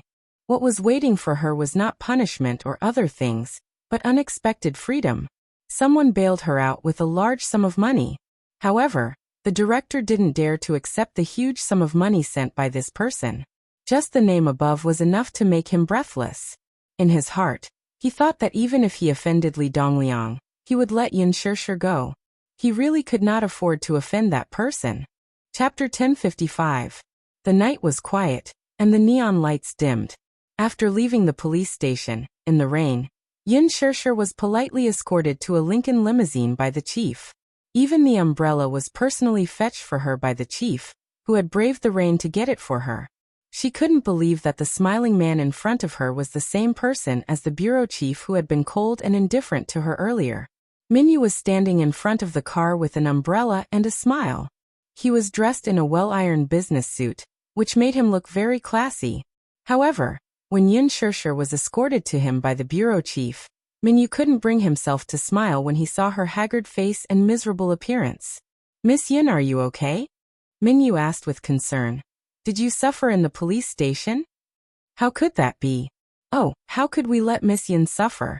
The bureau chief smiled awkwardly as he tried to smooth things over. Minyu ignored him and leaned over to open the back door for Yin Shirshir. At the same time, he said to the bureau chief, "Bureau Chief Qian, sorry to trouble you with this." Hearing this, the old bureau chief was really in fear and trepidation. He leaned closer to Minyu and said softly, "Oh, it's nothing. It's just a small matter. It's my fault for being so magnanimous. I'm indebted to Chairman Mu for taking care of me all this time. I should be the one thanking you." Minyu smiled and then frowned slightly. "As for Chairman Li, don't worry. I'll take care of this matter. No matter what Chairman Li does, hee."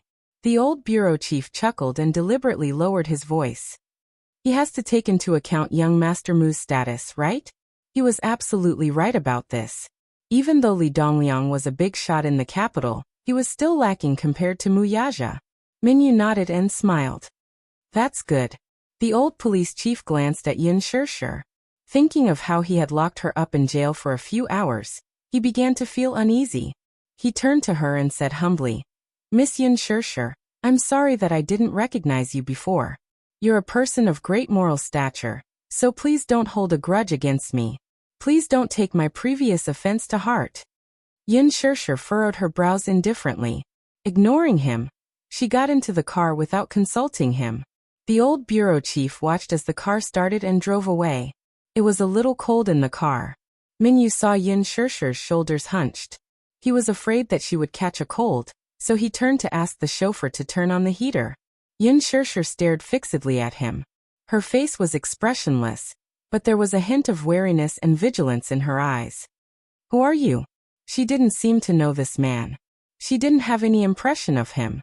Minyu didn't know whether to laugh or cry when he saw her looking at him cautiously and suspiciously. He immediately explained, "I'm Chairman Mu's personal assistant. We should have met that day in Chairman Mu's office." Minyu saw that she was still wary and said patiently, "Don't you remember? Just a few days ago, you were in the chairman's office."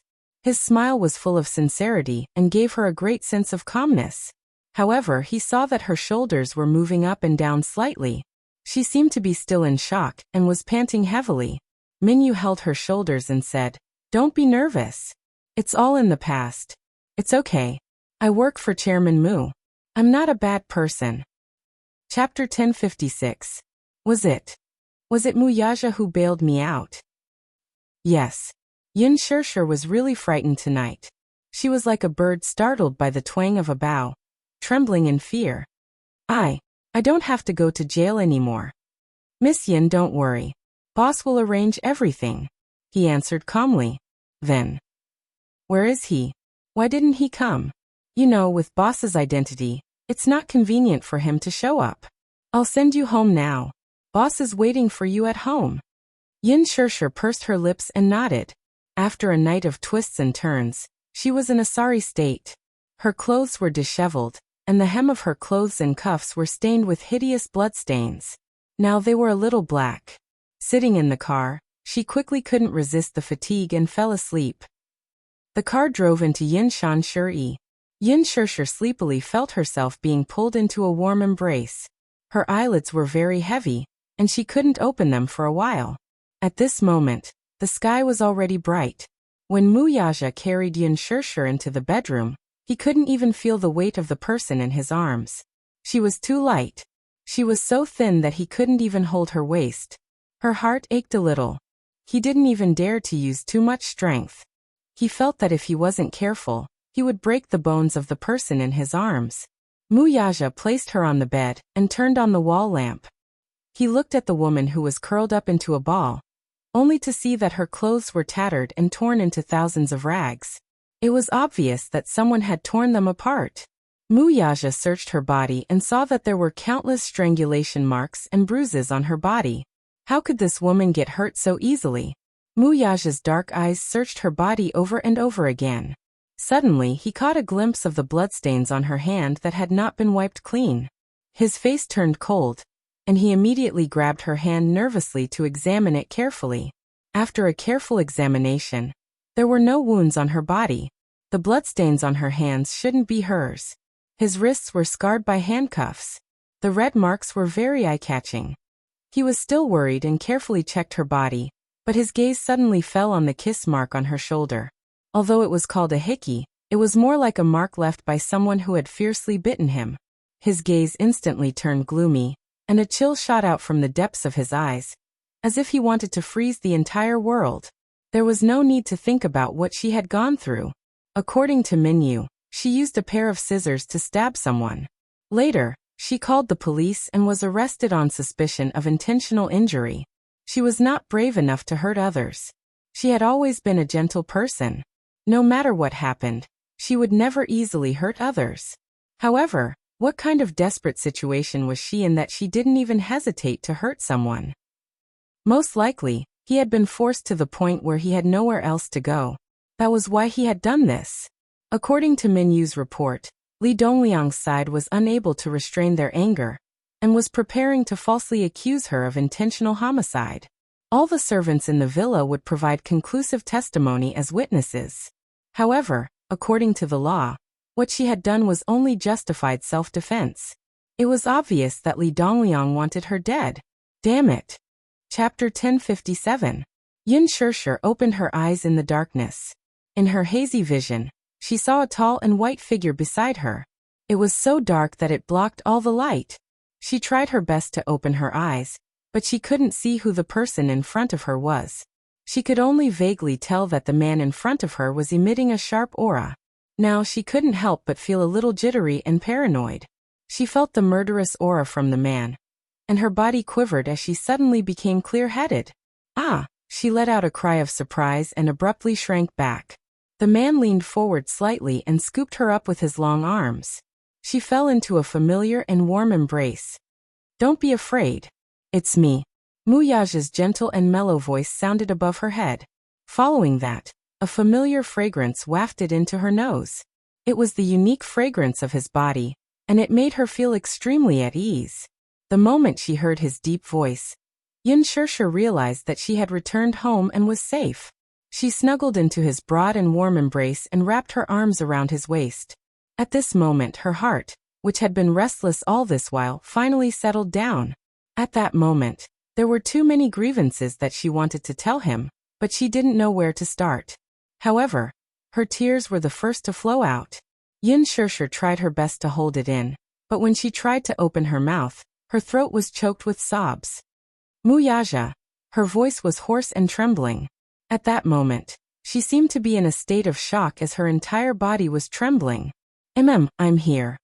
He gave her such a firm response that he couldn't help but hug her trembling body even tighter. Muyaja. You. Why did you only come now? Muyaja was stunned. I waited for you for so long. Why did you only appear now? It sounded like she was complaining and questioning him. In her world, she saw him as a god, an omnipotent figure. Why did he only appear now? Why did he appear so late? When she was so helpless, why didn't he appear earlier? Muyaja clenched his fists and hugged her even tighter. Her words were like a sharp blade that tore open a bloody wound in his heart, causing him to feel a sharp pain. Muyaja lowered his eyes and hid the love and tenderness in his eyes. He planted a kiss between her eyebrows. Sorry I'm late. His deep and magnetic voice rang forcefully in her ears. Yin Shirshir's lips trembled. She couldn't hold back her tears any longer and burst out. The grievances and humiliation that she had suffered, as well as the fear and terror that she had experienced, all gathered in her tears and rolled down. Muyaja kissed her gently to soothe her. He grabbed her fair jade-like chin and pressed his thin lips against the corner of her eyes, kissing away her bitter tears. He kissed her eyebrows, the tip of her nose, her cheeks, and finally kissed her lips. Under his patient coaxing, Yin Shirshir calmed down a little. Her tense body also relaxed a little. However, She still had lingering fears, and the fear in her heart couldn't completely dissipate. Tonight's scene must have left an indelible nightmare in her heart. Thinking of this, Muyaja couldn't suppress his anger anymore. There was only one thought in his mind. Who on earth had such guts to do this? The woman that he couldn't bear to bully was actually bullied to this extent. Chapter 1058. Who was it that dared to bully his woman like this? They deserved to die. Muyaja frowned coldly. If Yin Shirshir were to look up at this moment, she would definitely be frightened by his icy gaze. Those close to him, on the other hand, knew that he was truly enraged. Yin Shirshir rubbed her eyes. Her eyelids felt extremely heavy. Muyaja lowered his head and asked, "Are you tired?" "Yes." She nodded. He said, "Then go take a shower, okay? Change into a clean set of clothes and get some sleep." Yin Shirshir pursed her lips and nodded gently. Thus he got up and carried her in his arms. He walked into the bathroom and placed her in the bathtub. The bathtub was already filled with water. He had already ordered someone to prepare it in advance. The temperature of the water was just right. It was neither too cold nor too hot.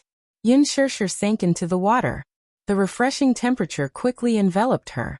Muyaja wanted to bathe for her. However, Yin Shirshir smiled and said, I'll do it myself." "You'll do it yourself?" He raised his eyebrows and seemed to be worried. Yin Shirshir smiled and said, "I'll do it myself." Muyaja nodded and walked out of the bathroom. The first thing he did after walking out of the bathroom was to call Minyu on his cell phone. Minyu immediately reported to him, "Boss, Li Dongliang is in the hospital now. I've already sent someone to keep an eye on him." "Okay, keep an eye on him."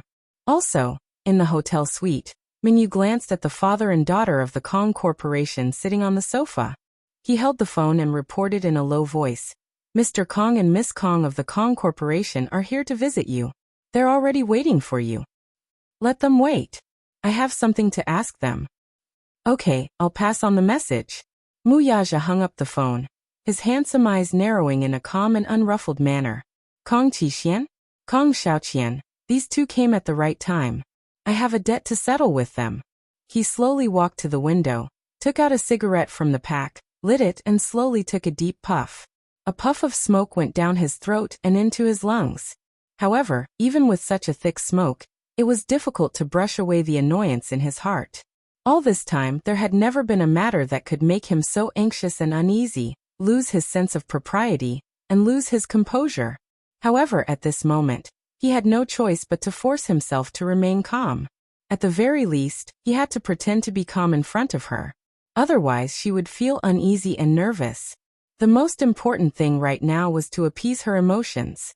After she calmed down and fell asleep, he would have the time to slowly settle this debt. In the bathroom, Yin Shirshir soaked her body with water. Then she picked up the shower ball, squeezed out some shower gel, and began to carefully wipe her body. However, when she saw the ghastly bloody scars all over her body, countless, densely packed wounds were scattered all over her body, especially on her fair and flawless skin. They were extremely eye-catching. When she saw the bruises all over her body, her eyes were like a revolving lantern. The scenes of Li Dongliang's violence against her kept flashing before her eyes. Oh my God, so dirty. So dirty. Yin Shirshir felt a sense of irritation. She frowned and impatiently turned on the shower head. The water splashed on her body, and the warmth washed over her body. She hugged her shoulders and slowly opened her eyes, allowing the water to drip down her eyelashes.